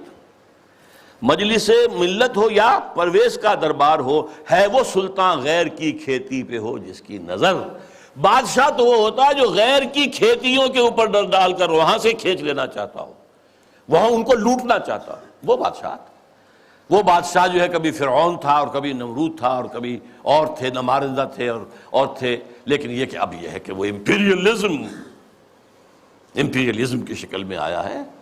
پورا ایشیا کالونائز ہوا تھا اور اب تو پوری دنیا کو وہ اپنے world bank, IMF، globalisation, TRIPS ان کے شکنجے میں کس لینا چاہتے ہیں. تو نے کیا دیکھا نہیں مغرب کا جمہوری نظام، چہرہ روشن اندروں چنگیز سے تاریک تر. یہ مغرب کا جمہوری نظام کیا ہے؟ بڑا روشن ہے بہت. ہم بھی بڑے متاثر ہوتے ہیں. دیکھیں کتنا بڑا ملک ہے، صدارت کا انتخاب ہوا ہے کہ سموتھلی وہ پچھلا ہٹ گیا دوسرا آ گیا. کوئی خون ریزی نہیں، کوئی دنگا نہیں، کوئی فساد نہیں، کچھ نہیں. ہماری طرح تو نہیں ہوتا، بلکہ شکست کھانے والا فوراً جا کے مبارکباد دے دیتا ہے بجائے اس کے کہ دھاندلی ہوئی ہے دھاندلی ہوئی ہے دھاندلی ہوئی ہے، وہ جو ہمارے ہاں ہوتا ہے. تو اب اس سے ہم متاثر تو ہوتے ہیں، لیکن سوال تو یہ ہے کہ یہ سارا نظام کیا ہے؟ یہ دنیا کو نچوڑنے کا جو نظام بنایا جا رہا ہے، اس گلوبلائزیشن کے اندر جو خباثتیں ہیں وہ ہم نہیں جانتے، اہل یورپ جانتے ہیں، اہل امریکہ جانتے ہیں. سیاٹل میں ہنگامے وہاں ہوئے تھے، گلوبلائزیشن کی کانفرنسز جو ہوئی ہیں. ڈیووس میں ہنگامہ یورپ میں ہوا ہے، پھر واشنگٹن میں ہوا ہے. ہمیں تو پتہ بھی نہیں کیا ہو رہا. ہماری قسمتوں کے سودے ہوتے ہیں. ہماری حکومتیں جو بھی ہیں وہ جو دستخط کر کے آ جاتی ہیں. اللہ خیر صلی اللہ. ایک اور جگہ اس جمہوریت کے بارے میں اقبال جو کہتا ہے وہی ساز کہن مغرب کا جمہوری نظام جس کے پردوں میں نہیں غیرض نوائے قیصری. دیو استبداد جمہوری قبا میں پائے کوب. پائے کوب پاؤں مارنا، جیسے کہ کوئی ڈانسر جو ہے وہ اپنے پاؤں زمین کے اوپر مارتی ہے یا مارتا ہے. دیو استبداد جمہوری قبا میں پائے کوب. تو سمجھتا ہے یہ آزادی کی ہے نیلم پری؟ کیا بتاؤں کیا ہے. اچھا لیکن اب تیسرا مشیر بولتا ہے، روح سلطانی رہے باقی تو پھر کیا اضطراب. اگر یہ ملوکیت رہے باقی کسی نہ کسی شکل میں، روح سلطانی باقی رہے تو پھر ہمیں کوئی حرج نہیں. امپیریلزم موجود رہے تو ہمیں کوئی اعتراض نہیں. ہیومن ساورنٹی موجود رہے تو ہمیں کوئی اعتراض نہیں. روح سلطانی رہے باقی تو پھر کیا اضطراب ہے. مگر کیا اس یہودی کی شرارت کا جواب وہ کلیم بے تجلی، وہ مسیح بے صلیب، نیست پیغمبر و لیکن در بغل دارت کتاب. اب یہ کس کی طرف اشارہ ہو رہا ہے؟ کارل مارکس کی طرف. یہودی، جرمنی کا رہنے والا، 1818 میں پیدا ہوا ہے. اس کے دماغ میں وہ سب کمیونزم سوشلزم کے جو خیالات تھے ان کے بنا پر جرمنی والوں نے نکال دیا جلا وطن. فرانس میں جا کر ڈیرا لگایا، وہاں بیٹھ گیا، وہاں سے بھی نکالا گیا. انگلینڈ گیا، انگلینڈ ایسے سب کو بگڑے تگڑوں کو سب کو پناہ دیتا ہے. وہاں وہ داس کیپیٹال کی تکمیل ہوئی ہے جس کی بنیاد پر پھر یہ کہ انقلاب آیا، بولشوک ریولوشن رشیا کے اندر. وہ کہتا ہے کہ یہ تو ایک نیا انقلاب آ رہا ہے. یہ سرمایہ داری کی جڑ کٹ جائے گی، نظام بدل جائے گا۔ ہم نے جو بھی شیطنت کے پنجے جس طرح کا شکل میں گاڑے ہیں، ان میں سے ایک بڑا پنجہ وہ بھی ہے مگر کیا اس یہودی کی شرارت کا جواب؟ وہ کلیم بے تجلی، وہ مسیح بے صلیب، نیست پیغمبر ولیکن در بغل دارت کتاب، داس کیپیٹل، ایک کتاب جو اس کے اندر ہے۔ واقعتاً اس کتاب میں بہت تاثیر تھی، اس میں کوئی شک نہیں۔ اس کتاب نے ذہنوں کو مسخر کیا ہے، کیپچر کیا ہے، موٹیویٹ کیا ہے۔ نیست پیغمبر ولیکن در بغل دارت کتاب، کیا بتاؤں کیا ہے کافر کی نگاہ پردہ سوز، مشرق و مغرب کی قوموں کے لیے روز حساب، اس سے بڑھ کر اور کیا ہوگا طبیعت کا فساد، توڑ دی بندوں نے آقاؤں کے خیموں کی تناب۔ یہ تو دنیا زیر و زبر ہو رہی ہے۔ یہ آقا اور یہ جو بندے تھے جن کو تقدیر کا سبق ہم نے سکھا رکھا تھا، جن کو وہ بھی جو اپنے حالات کے اندر جو تھے وہ مست تھے، یہ اٹھ کھڑے ہوئے ہیں، فساد برپا کر دیا ہے، آقاؤں کے خیموں کی تنابیں توڑ رہے ہیں۔ تو اس کا کیا جواب ہے؟ یہ تو ایک بہت بڑا فتنہ ہے جو ہمارے لیے، ابلیسیت کے لیے۔ اب ایک چوتھے بشیر صاحب آتے ہیں درمیان میں، توڑ اس کا رومت الکبریٰ کے ایوانوں میں دیکھ، آل سیزر کو دکھایا ہم نے پھر سیزر کا خواب۔ رومت الکبریٰ، Rome, the great Rome, the great Roman empire, اور خاص طور پہ سیزر کا زمانہ۔ سیزر کے زمانے میں حضرت مسیح پیدا ہوئے ہیں، اور اسی کا اپوائنٹڈ گورنر پائلیٹس پونٹس جو ہے، اس کے ہاتھوں ان کے خیال کے مطابق ان کو سولی دی گئی ہے۔ تو سیزر کا جو ایک خواب تھا، اور اس نے جو ایک بڑی سلطنت، بڑی مملکت، ایشیا، افریقہ اور یورپ کو اپنے ایک پنجے کے اندر لانے کا خواب دیکھا تھا، وہ ختم ہو گیا تھا۔ پھر مسلمان آ گئے، گریٹ آٹومان امپائر قائم ہو گئی، تقریباً انہی تمام علاقوں پر جن پر یہ رومن امپائر تھی تقریباً۔ لیکن اب پھر ہم نے آل سیزر، سیزر ہی کے خاندان سے، نسل سے ایک شخص کو پھر وہی خواب دکھا دیا ہے، اور وہ شخص کون ہے؟ مسولینی۔ یہ 1883 میں پیدا ہوا تھا، اور ایک غریب لوہار کا بیٹا تھا، لیکن اس کے اندر ایک زوم تھا کہ رومی بڑی طاقت ہے، بڑی قوت ہے، اونچی نسل ہے، اعلیٰ نسل ہے، ان کا حق ہے حکومت کرنا۔ یہی چیز بعد میں ہٹلر کے ذریعے سے جرمنی میں آئی ہے، لیکن ابھی جب تک یہ نظم لکھی گئی ہے 1936 میں، اس وقت تک ابھی وہ منظر عام پر نہیں آیا تھا۔ لیکن سبق ایک تھا، فاشزم، چاہے وہ مسولینی کا ہو اور چاہے وہ نازیزم ہے جرمنی کا، ایک قوم، ایک نسل، لہذا ایک بڑی عظیم مملکت بنانے کا اس نے خواب دیکھا۔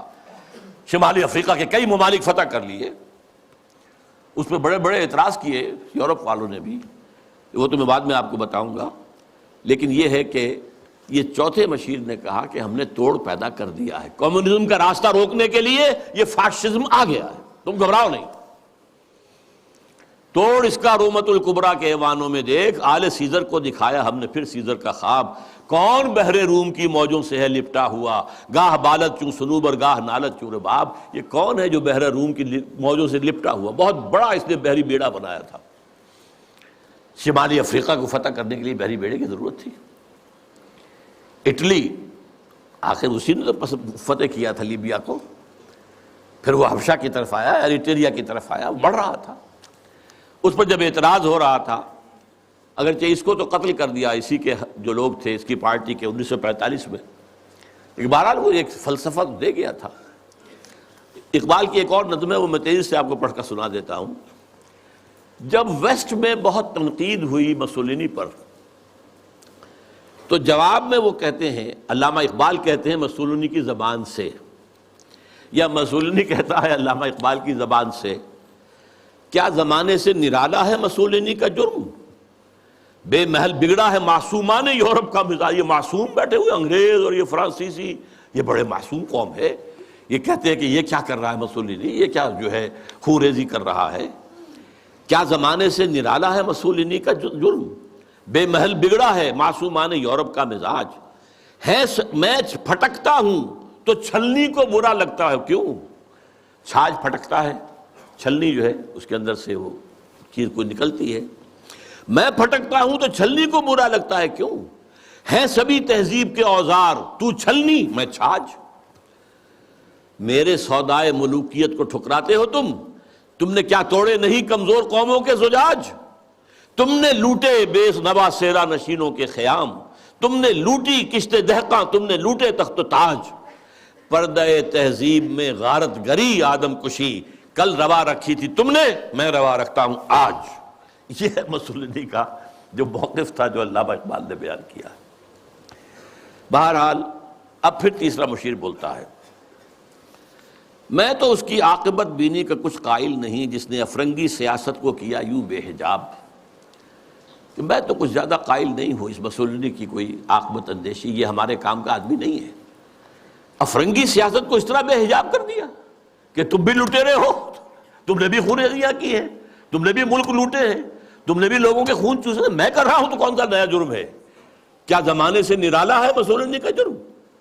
وہ کہتا کہ یہ تو اصل میں یہ اشتراکیت کے خلاف، تو یہی جو ویسٹرن کیپٹلزم ہے یہی تو اصل دفاع بن سکتا تھا، اور اسی کو مسولینی کمزور کر رہا ہے۔ میں تو اس کی عاقبت بینی کا کچھ قائل نہیں جس نے افرنگی سیاست کو کیا یوں بے حجاب۔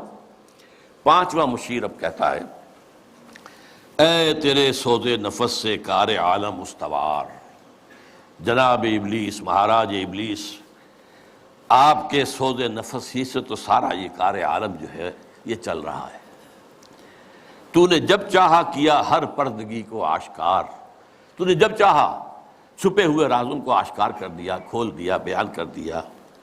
آب و گل تیری حرارت سے جہان سوز و ساز، یہ جو آب و گل کا عالم ہے، یہ زمین اور پانی، اسی سے سب کچھ بنا ہے نا۔ وَمِنَ الْمَاءِ خَلَقْنَا مِنَ الْمَاءِ كُلَّ شَيْءٍ حَيٍّ، یہ ساری چیزیں یہیں سے پیدا ہوئی ہیں، پانی اور مٹی، من تین قرآن کہتا ہے۔ آب و گل تیری حرارت سے جہان سوز و ساز، ابلہ جنت تیری تعلیم سے دانائے کار۔ ابلہ جنت یہ اصل میں حضور کی جو ایک حدیث ہے بیان کی جاتی ہے، میں اس کے سند کا کیا مقام نہیں جانتا، اہل الجنت بلہن، کہ جنت میں لوگ جو ہوں گے وہ ہوں گے بہت ہی سادہ لوگ ہوں گے، بہت شریف ہوں گے، بہت سادہ لوگ، اس سے یہ ابلہ کا لفظ بنا ہے۔ ابلہ جنت تیری تعلیم سے دانائے کار، یہ انسان جو ہے یہ تیری ہی تعلیم سے بڑے بڑے فلسفی بن کر ابھر آئے ہیں۔ تجھ سے بڑھ کر فطرت آدم کا وہ محرم نہیں، سادہ دل بندوں میں جو مشہور ہے پروردگار، خود وہ پیدا کرنے والا بھی آدمی کی فطرت سے اتنا واقف نہیں جتنا آپ ہیں۔ کام تھا جن کا فقط تقدیس و تسبیح و طواف، تیری غیرت سے ابد تک سرنگون و شمسار، یہ جو فرشتے جو تھے، یہ جو سارا ان کا کام ہی جو تھا ہمیشہ کے لیے تقدیس و تسبیح و طواف جو ہے، اب یہ تیری غیرت کی وجہ سے ابد تک سرنگون و شمس۔ ایک نظم ہے بال جبریل کے اندر اقبال کی کہ حضرت جبریل کہتے ہیں، ہمدم دیرینا کیسا ہے جہان رنگ و بو، اور ابلیس کہتا ہے سوز و ساز و درد و داغ و جستجو و آرزو۔ پھر حضرت جبریل کہتے ہیں، ہر گھڑی افلاک میں رہتی ہے تیری گفتگو، کیا نہیں ممکن کہ تیرا چاہ کے دامن ہو رفو؟ تو نے جو اللہ کے حکم سے سرتابی کی تھی، اپنے اس دامن کو اگر دوبارہ سی لے، رفو کر لے، تو پھر تیرا مقام جو ہے وہ ہو سکتا ہے بلند۔ اس میں وہ کہتا ہے، اے جبریل تو واقف نہیں اس راز سے، کر گیا سرگشت مجھ کو، سرمست مجھ کو ٹوٹ کر میرا صبح۔ یہ جو میں نے عالم بنایا ہے، اس میں جو کچھ کھیل میں دیکھ رہا ہوں، جو تماشے کر رہا ہوں، جو میرے یہاں پر اداکار جو ہیں کام کر رہے ہیں، میں جن کی پتلیوں کی طرح سے جنہیں نچا رہا ہوں، یہ میرے لیے بہت دلچسپ ہے۔ یہ جو عالم ہے تمہارا، تو فقط اللہ اللہ اللہ، اس عالم میں اب میرا گزر نہیں، اب یہاں میرا گزر ممکن نہیں۔ کس قدر خاموش ہے یہ عالم بے کاخ و کو، یہاں تو کوئی حرکت ہے ہی نہیں، کوئی لڑائی ہو، کوئی جنگ ہو، مار پیٹ ہو، کوئی خونریزی ہو، وہ کچھ بھی نہیں۔ بہرحال گرچہ ہیں تیرے مرید افرنگ کے ساحر تمام، اب مجھے ان کی فراست پر نہیں ہے اعتبار۔ یہ جو ہے پانچواں مشیر، ذرا ایک نوٹ آف کہیے کہ ڈسینٹ، کہ یہ جو آپ کے جتنے بھی ہیں اس وقت دنیا میں جتنے بھی چیلے چانٹے کام کر رہے ہیں، گرچہ ہیں تیرے مرید افرنگ کے ساحر تمام، اب مجھے ان کی فراست پر نہیں ہے اعتبار۔ وہ یہودی فتنہ گر، وہی کارل مارکس، وہ یہودی فتنہ گر، وہ روح مصدق کا بروز، روح مصدق کا بروز۔ بروز کہتے ہیں کسی گزری ہوئی شے یا گزرے ہوئے انسان کی روح کا جزوی طور پر یا کلیہ طور پر کسی اور میں بعد میں ظاہر ہو جانا۔ تو یہ جو کہا ہے کہ مصدق، یہ کون تھے؟ یہ 5ویں صدی عیسوی میں ایران میں پیدا ہوئے، اور جہاں تک تحقیق ہے زرتشت کے یہ پیروکار تھے، اور میرا گمان بھی یہی ہے، بعض لوگوں کا خیال ہے کہ زرتشت جو ہے وہ نبی تھے، واللہ عالم۔ اور سائرس جس نے کہ عظیم تر ایران کی بنیاد ڈالی تھی، جسے قرآن میں ذوالقرنین کہا گیا ہے، وہ اصل میں انہی کا تربیت دادا تھا۔ وہ جلا وطنی کی زندگی میں جب رہا ہے تو انہی کے زیر اثر رہا ہے، واللہ عالم۔ اس نے جو ہے زرتشتی فلسفے کو ذرا آگے بڑھایا۔ زرتشتی فلسفہ جو دنیا میں اب ہے، ہمیں نہیں معلوم انہوں نے کیا کہا تھا، جیسے کہ ایک کرسچینٹی اب ہے، حضرت مسیح نے اصلاً کیا کہا تھا، وہ تو اگر قرآن نہ ہوتا تو ہمیں کیسے معلوم ہوتا۔ بدھ مت اب جو کچھ ہے کیا پتہ واقعتاً وہ گوتم بدھ کی طرف اس کی نسبت درست ہے کہ نہیں ہے۔ اس طرح زرتشت کی طرف جو نسبت ہے، 2 خدا ہیں، ایک نیکی کا خدا ہے یزداں، خدا خیر، اور ایک بدی کا خدا ہے اہرمن، خدا شر۔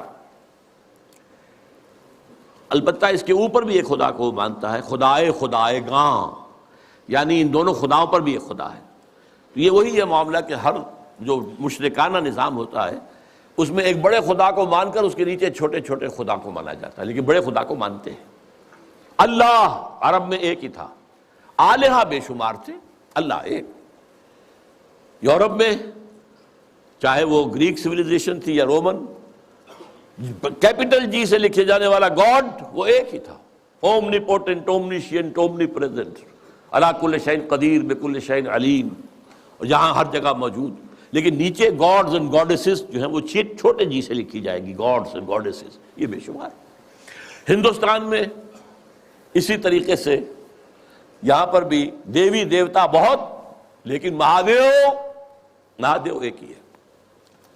بہرحال وہ اس نے مصدق نے اس فلسفے کو آگے بڑھایا کہ دنیا میں جتنا شر ہے، حسد ہے، کینہ ہے، بغض ہے، غضب ہے، نفرت ہے، لڑائیاں ہیں، دنگے ہیں، فساد ہیں، خون ریزیاں ہیں، یہ سب عدم مساوات کی وجہ سے ہے۔ مساوات اگر قائم کر دی جائے تو یہ ختم ہو جائے گا۔ لہذا زر، زن، زمین، 3 چیزیں زے سے شروع ہوتی ہیں، یہ تینوں، زر، زن، زمین، ان کو سب انسانوں میں برابر تقسیم ہو جانا چاہیے۔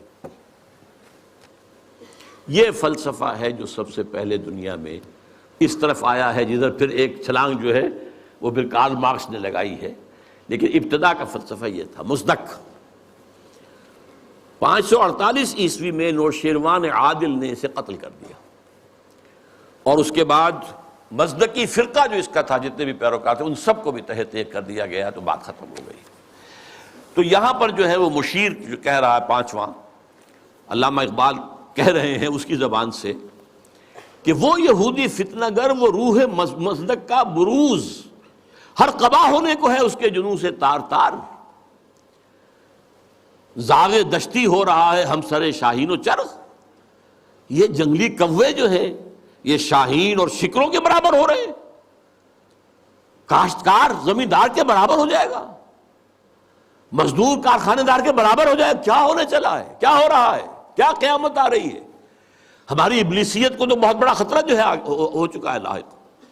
اور یہ اچھی طرح جان لیجئے، یہ صورت اتنی خوفناک تھی کہ پچھلی صدی کے وسط میں، مڈ 50s میں، ویسٹرن بلاک کانپ رہا تھا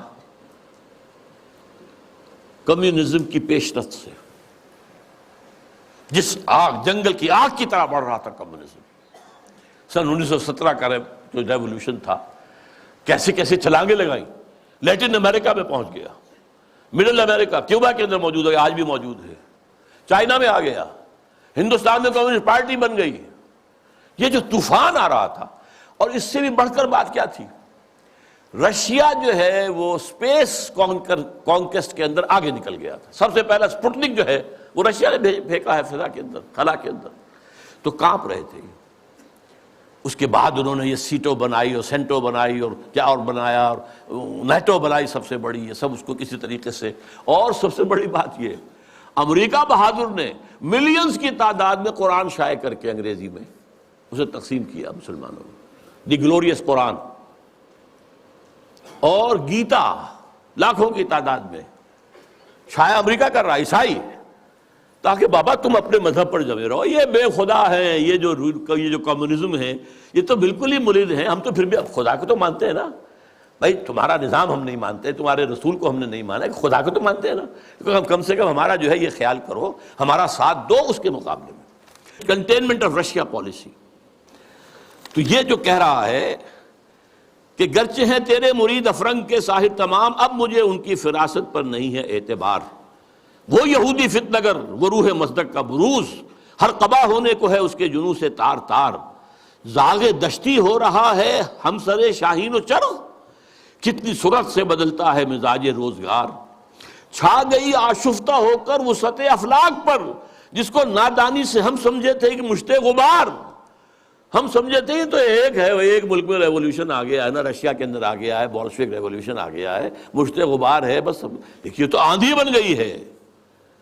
چھا گئی آشفتہ ہو کر وسعت افلاک پر، پوری دنیا میں گلوب کے اندر جا رہی ہے. ہمارا نظام، ہمارا جو یہ سرمایہ دارانہ نظام ہے تو ختم ہو جائے گا، تباہ و برباد ہو جائے گا.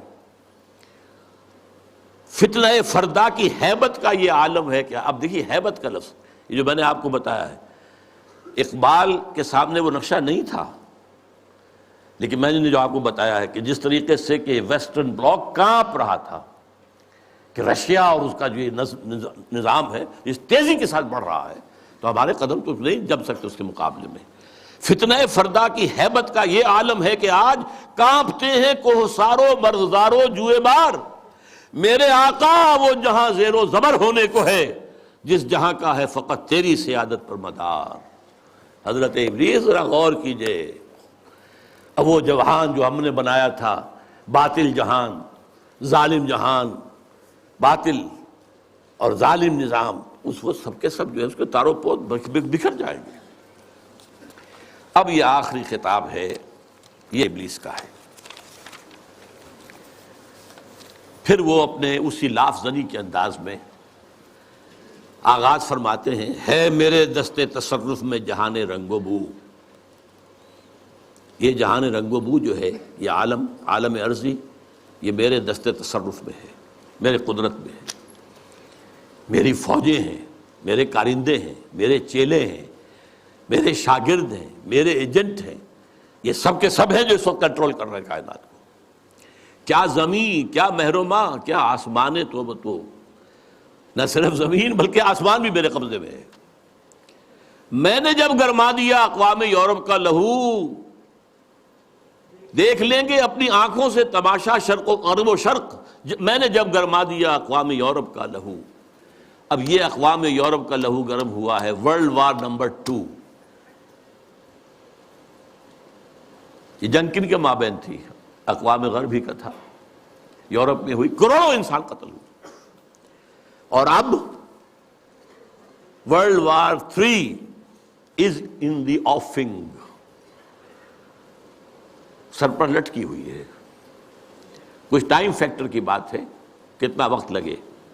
یہ میرا مستقل موضوع ہے جس پر میری گفتگویں ہوتی رہتی ہیں، اس وقت وقت نہیں ہوں گا زیادہ، لیکن بہرحال وہ سر پہ ٹنگی ہوئی تلوار کے مانند ہے. دیکھ لیں گے اپنی آنکھوں سے تماشا غرب و شرق، میں نے جب گرما دیا اقوام یورپ کا لہو. سب کو دیوانہ بنا سکتی ہے میری کیا امامان سیاست، کیا کلیسا کے شیوخ. سب کو دیوانہ بنا سکتی ہے میری ایک ہو. کارگاہ شیشہ جو ناداں سمجھتا ہے اسے توڑ کر دیکھے تو اس تہذیب کے جام و صبو. ذرا دیکھے تو صحیح، اس تہذیب کو کون توڑ سکتا ہے؟ اس کے جام و صبو کون توڑ سکتا ہے؟ آئے کوئی میدان میں توڑے اسے. وہ تہذیب جس کا اس وقت کے دہائی دے رہا ہے Bush, our way of life, our civilization. یہ اسلامک فنڈامنٹلزم سے اس کو خطرہ ہے. our way of life. یہی فرعون نے کہا تھا اپنے درباریوں سے کہ یہ جو موسیٰ اور ہارون دو آ گئے ہیں یذهبا بطریقتکم المثلی، تمہاری آئیڈیل تہذیب کو ختم کرنے کے درپے ہیں، یہ تمہارے نظام کو ختم کر دیں گے. آج وہی بات جو ہے بش کہہ رہا ہے. ہماری اس تہذیب کے توڑ کر دیکھے تو اس تہذیب کے جام و سبو دست فطرت نے کیا ہے جن غریبانوں کو چاک، مزدکی منطق کی سوزن سے نہیں ہوتے رفو. اب یہ بہت عمدہ شعر ہے کہ اللہ تعالیٰ نے جو خالق ہے انسان کا امتیازات اس نے رکھ دیے ہیں اس کی سرشت کے اندر. میں لفظ فطرت استعمال نہیں کر رہا ہوں، یہ دو الفاظ علیحدہ ہیں. سرشت، سرشتن گودنا، یہ جو ہماری جو اینیمل انسٹنکٹس ہیں وہ سرشت ہے. جو ہمارے اندر جو روحانی تقاضے ہیں وہ ہماری فطرت ہے. فطرت اللہ التی فطر الناس علیہا، اس کی تو نسبت جو ہے ذات باری تعالیٰ کے ساتھ ہے. وَنَفَخْتُ فِيهِ مِن روحی. لیکن انسان کی سرشت کے اندر ظاہر بات ہے، جینز کے اندر کہہ لیجیے آج کی اصطلاح میں فرق تو ہے. کوئی زیادہ ذہین پیدا ہوتا ہے، کوئی غبی ہے.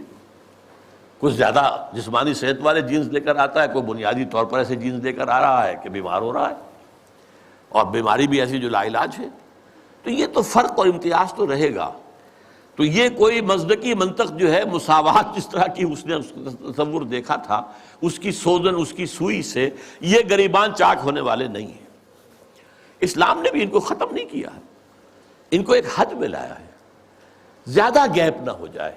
ابھی ایک علیحدہ موضوع ہو جائے گا اسلام کا معاشی نظام کیا ہے. اس نے دو چیزوں کو زنجیر، دو جنوں کو زنجیر ڈال دی ہے، سود اور جوا، اور دو مزید جنسی جذبات کو بھڑکان کر کوئی آمدنی اور منشیات کو فروغ دے کر آمدنی. چار چیزیں نکال دیجئے تو ویسٹرن کیپٹلزم اسلامی نظام بن جائے گا. Private ownership, private enterprise, personal initiative, demand and supply, hire and fire, یہ سارے اصول جو ہیں، مارکیٹ اکانومی، یہ سب اسلام میں بھی ہے.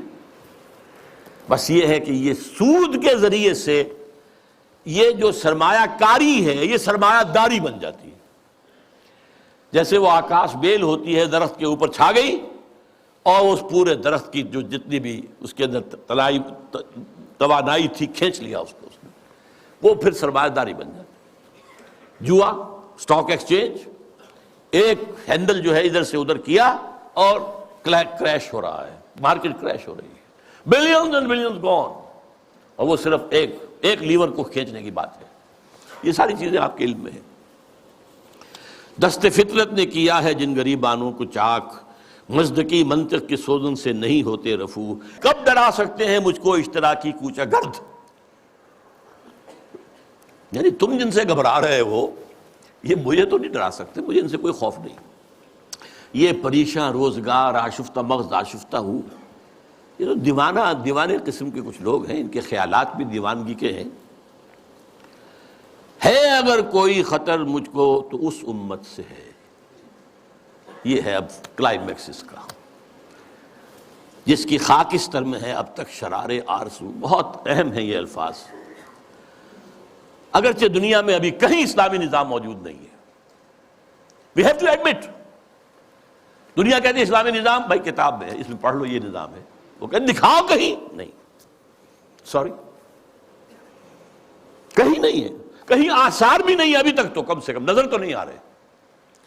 لیکن اس کی نگاہ دیکھ رہی تھی جبریل، اس ابلیس کی 80 برس پہلے، اور آج وہی ویژن ویسٹ کو حاصل ہو چکا ہے. اس کی خاکستر میں ہے اب تک شرار آرزو. خاکستر ایک اگر انگارہ ہے، انگارے کے اوپر راکھ آ جاتی ہے تو آگ تو نظر نہیں آتی، تو راکھ ہے. کہیں اب آپ اسے اٹھائیں گے اور وہ اگر راکھ نکل گئی پھر پتہ چلے گا اندر کیا ہے. یہ وہ دیکھ رہا ہے اس امت کی خاکستر میں شرار آرزو موجود ہے اگر مجھ کو خطر کوئی تو اس امت سے ہے جس کی خاکستر میں ہے اب تک شرار آرزو۔ یہ شرار آرزو پیدا کب ہوا یہ بھی سمجھ لیجئے۔ ویسٹرن کلونیلزم کا بستر جب طے ہوا، وہ نئی بساط بچھانی ہے اس کے بعد ہی، جیسے ہی ویسٹرن کلونیلزم گیا ہے ورلڈ بینک صاحب تشریف لے آئے، اسی وقت قائم ہوئے ہیں، مالیاتی استعمار کا آغاز۔ لیکن جب یہ طے ہوا، اب ہم مسلمان بھی آزاد ہو گئے، تو خیال آیا جیسے کسی بے ہوش سے ہوش میں آنے کے بعد یاد آتا ہے میں کیا تھا، ہم کیا تھے، ہمارا بھی تو ایک نظام تھا، کم سے کم یہ کہ ہمارے بھی کچھ قوانین تھے، کچھ تعزیرات تھیں، کچھ حدود تھے، کچھ سزائیں تھیں، کوئی فیملی لاز تھے، کوئی ہمارے جو قانون وراثت تھا، ہماری تہذیب تھی، ہمارے ہاں کی وہ شرم اور عفت والی جو ہے ایک معاشرت تھی، وہ یاد آئی اور ایک خواہش دل میں انگڑائیاں لینے لگی۔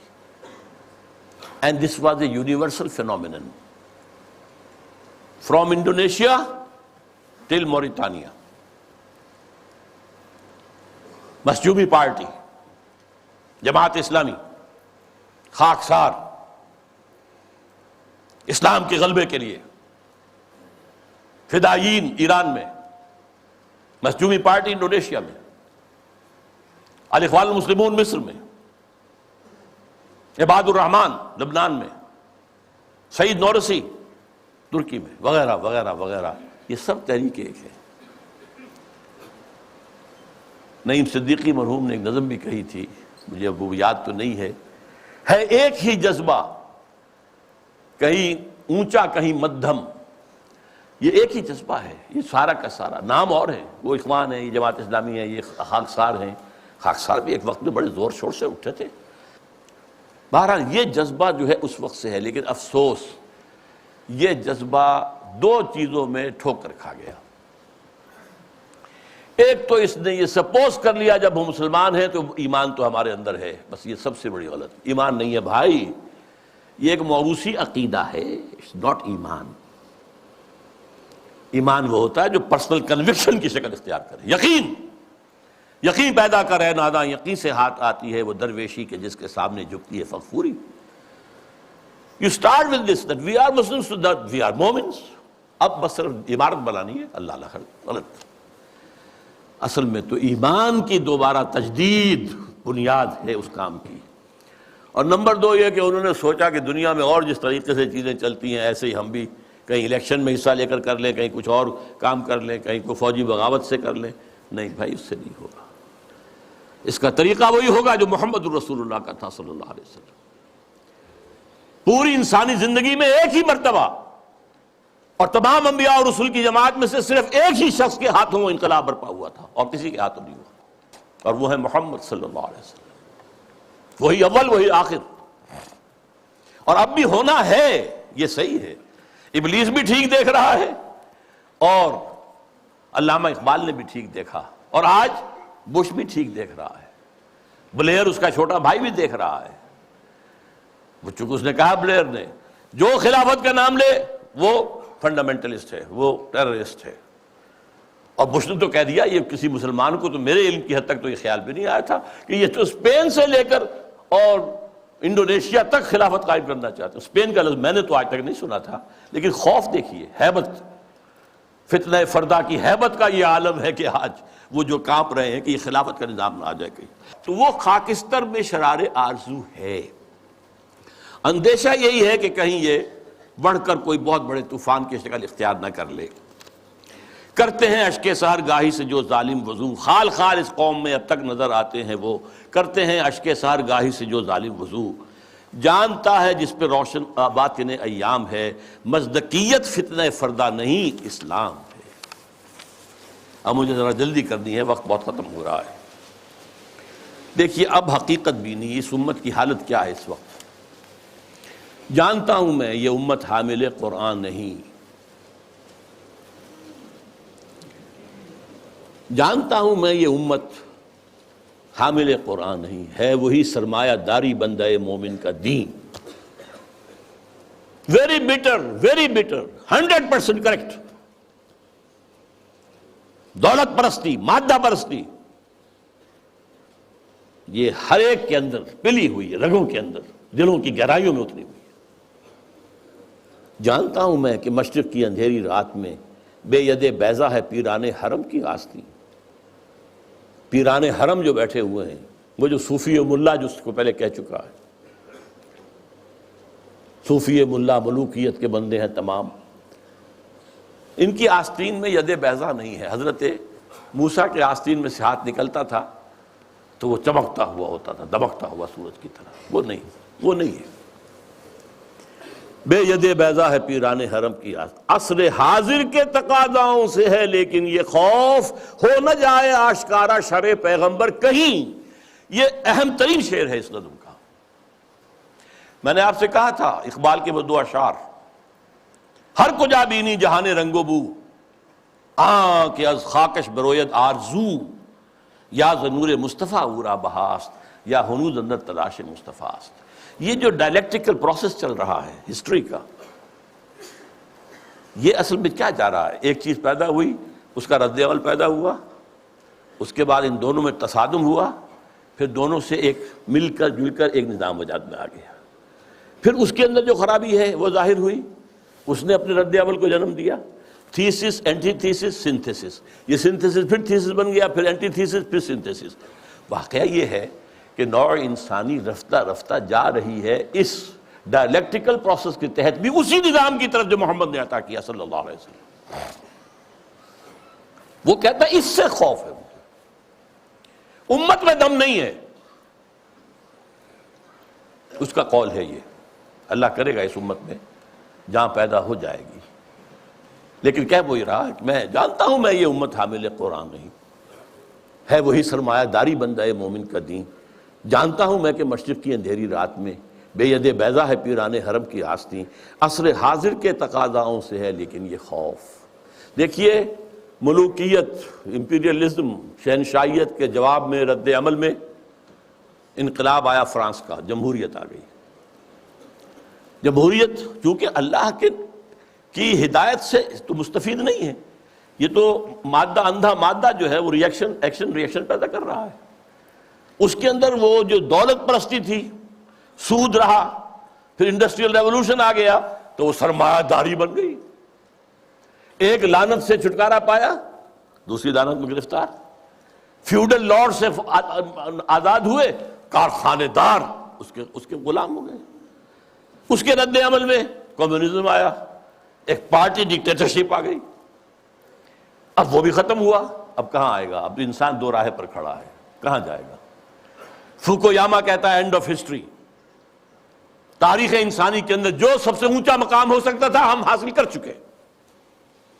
کمیونزم کا خاتمہ ہو گیا، اب کوئی نظام ہمارے مد مقابل آ ہی نہیں سکتا. اس کا ایک جواب لکھا ہے تو ہمارے پاکستان کے ہی عابد اللہ جان، اینڈ آف ہسٹری کی جواب میں اینڈ آف ڈیموکریسی کتاب لکھی ہے. مغربی جمہوریت ختم ہو گئی ہے، مغربی جمہوریت ختم ہو گئی ہے. اس کے دلائل، اس کے شواہد تفصیل کے ساتھ اس کی کتاب کو پڑھیے. اور اب اسلام جو آئے گا، سنتھیسس ہوگا. اب وہ ہوگا اسلامی جمہوریت، اسلامی سوشلزم. سوشلزم میں جو خیر تھا وہ بھی اسلام کے اندر ہے. خیر یہی تھا نا کہ ہر ایک کے لیے بنیادی ضروریات جو ہے فراہم کر دی جائیں. یہ تو اسلام میں ہے. ہم نے نہیں کیا تو ہم مجرم ہم ہیں. اسکینڈینیوین سوشلزم اپنی ٹاپ کے اوپر کھڑا ہوا ہے، لیکن اسلام کا سوشلزم اس سے کہیں آگے جائے گا. جمہوریت ٹاپ کی، جہاں ایک بوڑھی عورت جو ہے وہ ٹوک سکتی ہے امیر المومنین عمر فاروق کو رضی اللہ تعالیٰ عنہ. ایک شخص ان سے احتساب کر سکتا آپ کا کرتا کیسے بنا ہوا یہ بتائیں، کہاں سے آیا کپڑا؟ یہ اس کا خواب وہ تو اسلام میں ہے. لیکن یہاں جیسا کہ میں نے کہا اسلامی جمہوریت ہوگی، اللہ کی حاکمیت کے تحت عوامی خلافت. اسلامی سوشلزم ہوگا، ہر ایک کی بنیادی ضروریات کی کفالت زکوٰۃ کے نظام کے ذریعے سے. یہ نظام ہے. تو عصر حاضر کے تقاضاؤں سے ہے، لیکن یہ خوف ہو نہ جائے آشکارا شرع پیغمبر کہیں، الحذر آئین پیغمبر سے 100 بار الحذر، حافظ ناموس زن مرد آزما مرد آفریں، الحذر پناہ پناہ آئین پیغمبر صلی اللہ علیہ وسلم۔ یہاں اقبال نے جو کمال دکھایا ہے، دس از دی جسٹ، لب لباب۔ وہ آئین پیغمبر کیا ہے؟ نمبر 1، حافظ ناموس زن مرد آزما مرد آفریں۔ اس کا جو معاشرتی نظام ہے وہ کیا ہے؟ عورت کی عصمت و عفت کی حفاظت، نمبر 1۔ اس کے لیے 4 پردے دیے اسلام نے، 1 نہیں 4، پورے معاشرے میں ایک پردہ ہو۔ سیگریگیشن آف دی سیکسز، مردوں کا دائرہ کار علیحدہ ہے، عورتوں کا علیحدہ ہے، مردوں کے اسکول علیحدہ ہے، عورتوں کے علیحدہ ہے، مردوں کی کالج علیحدہ ہے، عورتوں کے علیحدہ ہے، مردوں کے اسپتال علیحدہ ہے، عورتوں کے علیحدہ ہے، سیگریگیشن۔ نمبر 2، گھر کی 4 دیواری کے اندر، یہ نمبر 2 پردہ ہے۔ باہر نکلے تو برقع لیں یا چادر لیں، چہرہ ڈھانپے، یہ تیسرا پردہ ہے۔ اور گھر کی 4 دیواری کے اندر بدن کو پورے طور پر ڈھانک کر رکھنا، سوائے چہرے کے اور ہاتھ کے اور پاؤں کے۔ اس کے سوا عورت کے جسم کا کوئی حصہ ماں کا بھی بیٹے کی نگاہ میں نہ آئے، بہن کا بھائی کی نگاہ میں نہ آئے، بیٹی کا باپ کی نگاہ میں نہ آئے۔ ورنہ کیا نہیں ہو رہا آج؟ انسیسٹ نہیں ہو رہا آج؟ کتنا ہو رہا ہے یورپ میں، اور آپ کے ہاں کتنا کچھ ہو رہا ہے۔ حافظ ناموس زن مرد آزما، مرد کے لیے چیلنج ہے، تمہارا کام ہے، معاش کی پوری ذمہ داری تمہارے سر ہے، عورت کے سر نہیں ہے، اس کی کفالت تمہارے ذمہ ہے، یو ہیو ٹو سپورٹ ہر، اور اولاد کی ساری کفالت تمہارے ذمہ ہے۔ شادی کرو گے، مہر تم دو گے، عورت لے گی، شادی کا خرچہ تم کرو گے، دعوت تم دو گے ولیمے کی، عورت کے والوں کی، لڑکی والوں کی طرف کوئی نہیں۔ This is the challenge to the males. حافظ ناموس زن مرد آزما، چیلنجنگ، اور دفاع جو ہے ملک کا وہ اصل میں تمہاری ذمہ داری ہے۔ یہ ٹھیک ہے کسی آخری وقت میں آ کر اگر ہوم ٹو ہوم فائٹنگ ہو رہی ہو، اسٹریٹ فائٹنگ ہو رہی ہو، عورتیں بھی آئیں میدان میں، ٹھیک ہے، لیکن نہیں، بنیادی طور پر نہیں۔ اسی سے مردانگی پیدا ہوتی ہے۔ نمبر 2، موت کا پیغام ہر نوع غلامی کے لیے، نہ کوئی فخفور و خاکہ، نہ گدائے رہنشیں، کوئی غلامی نہیں، کوئی حاکم نہیں، کوئی محکوم نہیں، اللہ حاکم، تم سب محکوم، کونوا عباد اللہ اخوانا، سیاسی سطح پر تم سب برابر ہو، بالکل نو ڈسکریمنیشن۔ کرتا ہے دولت کو ہر آلودگی سے پاک و صاف، دولت کے اندر جو گندگیاں آ جاتی ہیں ان سے پاک و صاف کرتا ہے آئین پیغمبر۔ زکوٰۃ بھی نکالو اس میں سے، صدقات بھی نکالو اس میں سے، آپ پاک کرو اس کو۔ اور منعموں کو مال و دولت کا بناتا ہے امی، یہاں تو منعموں کر کیجئے، جن کو اللہ نے دولت دی ہے، کہتا ہے یہ تمہارا مال نہیں ہے، اللہ کا مال ہے۔ این امانت چند روزہ نزدماست، در حقیقت مالک ہر شے خداست۔ یہ تو امانت ہے، جو مالک ہے اس کی مرضی کے مطابق میں تصرف کرو گے، اور اس سے بڑھ کر کیا فکر و عمل کا، اس سے بڑھ کر اور کیا فکر و عمل کا انقلاب؟ بادشاہوں کی نہیں، اللہ کی ہے یہ زمین۔ دیکھ خدایا یہ زمین تیری نہیں، تیری نہیں، تیرے آبا کی نہیں، تیری نہیں، میری نہیں، اللہ کی زمین ہے۔ اصول کیا ہے؟ کوئی بنجر زمین کہیں پڑی ہے، جو اس کو قابل کاشت بنا لے گا وہی مالک ہو جائے گا، اور اگر کاشت نہیں کرے گا، 3 سال اگر گزر گئے تو ختم، ملکیت ختم۔ اور جس کی زمین ہے خود کاشت کرے، یہ میں پہلے بیان کر چکا ہوں۔ امام ابو حنیفہ، امام مالک دونوں کا موقف ہے۔ اب کیا کہہ رہا ہے دیکھیے، چشم عالم سے رہے پوشیدہ یہ آئین تو خوب، یہ آئین انسانوں کے نگاہوں کے سامنے آنا نہیں چاہیے، اسے روکو۔ ذرا سی جھلک دکھانے کی امید ہو گئی افغانستان میں، اس ابلیس اور ابلیس کے چیلوں نے نپ دی ایول ان دی بڈ، ختم، جھلک ہو گئی تھی، تھوڑی سی جھلک تھی، پورے افغانستان میں امن و امان ہو گیا تھا۔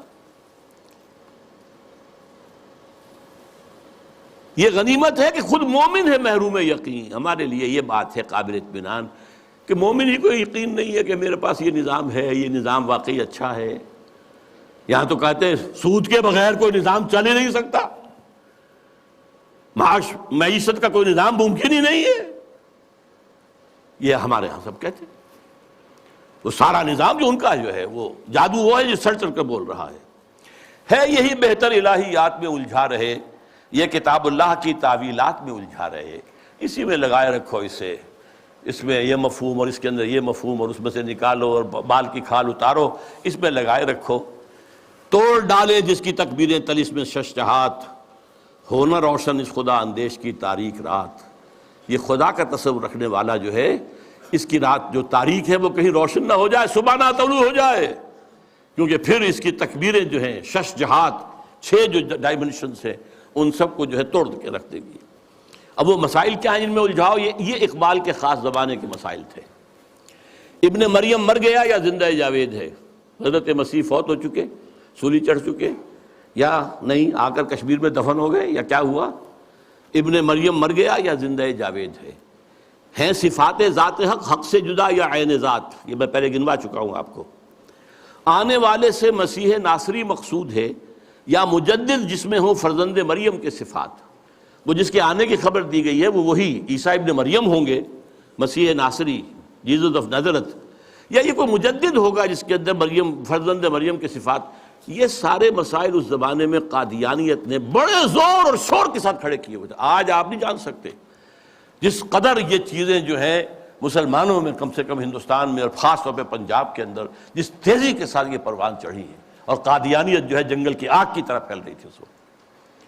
اس لیے کہ غلام احمد قادیانی نے کچھ مناظرے سر کیے تھے، کچھ عیسائیوں کو شکستیں دی تھی، کچھ آریاؤں کو شکستیں دی تھی، وہ سب کے جو ہے آنکھوں کا تارا تھا. خود اقبال نے تعریف کی غلام احمد قادیانی کی، لیکن پھر اس کے بعد ان کو کافر قرار دیا. اور جب انہیں پوچھا گیا کہ یہ کیا معاملہ ہے، آپ نے پہلے تو تعریف کی تھی، تو کہا only stones do not change. یہ فتنے ان کے اٹھائے ہوئے الفاظ ہیں اس وقت میں. ہے کلام اللہ کے الفاظ حادث یا قدیم، امت مرحوم کی ہے کس عقیدے میں نجات؟ کیا مسلمان کے لیے کافی نہیں اس دور میں یہ الہیات کے ترشے ہوئے لات و منات؟ تم اسے بیگانہ رکھو عالم کردار سے، تاب سات زندگی میں اس کے سب مہرے ہوں مات. خیر اسی میں ہے قیامت تک رہے مومن غلام، چھوڑ کر اوروں کی خاطر یہ جہان بے ثبات. ہے وہی شعر و تصوف اس کے حق میں خوب تر، جو چھپا دے اس کی آنکھوں سے تماشائے حیات. ہر نفس ڈرتا ہوں اس امت کی بیداری سے میں، ہے حقیقت جس کی دی کی احتساب کائنات. مست رکھو ذکر و فکر صبح گاہی میں اسے، مختطر کر دو مزاج خانقاہی میں اسے. یہ اس کی آخری جو ہے ہدایات ہیں. میں اس کے ساتھ ہی ابلیس کا فرمان اپنے سیاسی فرزندوں کے نام وہ بھی لے کر آیا تھا، لیکن اب وقت نہیں ہے. اب جو دوسرا حصہ تھا میری گفتگو کا، وہ جماعت جو بنانا چاہتے تھے علامہ اقبال، وہ جو میں بیان کر چکا ہوں، ایسی جماعت جس میں پریکٹسنگ مسلمز ہوں، اسلام کو پہلے اپنے وجود پر نافذ کریں پھر میدان میں آئیں، اور بیعت کی بنیاد پر، امارت کی بنیاد پر نظام ہو. یہ الیکشن کے ہنگامے جو ہیں، جس کو اقبال نے کہا ہے کہ یہ کھیل جو ہے یہ سارا جو انتخابات وغیرہ کا ہے، اس سب سے ہٹ کر ایک انقلابی جد و جہد جو ماخوذ اور مبنی ہوگی منہج انقلاب محمدی پر صلی اللہ علیہ وسلم، جس طریقے سے حضور نے کیا ہے اس کے مطابق انقلابی جد و جہد کا برپا کرنا، یہ ہے اصل میں وہ ضرورت جس کے تحت بہرحال ہم اپنی سی کوشش کر رہے ہیں. آپ بھی سوچئے، غور کیجئے، فکر کیجئے. اللہ تعالیٰ مجھے اور آپ کو خیر کی توفیق دے. اقول قولی ھذا واستغفر اللہ لی ولکم ولسائر المسلمین والمسلمات.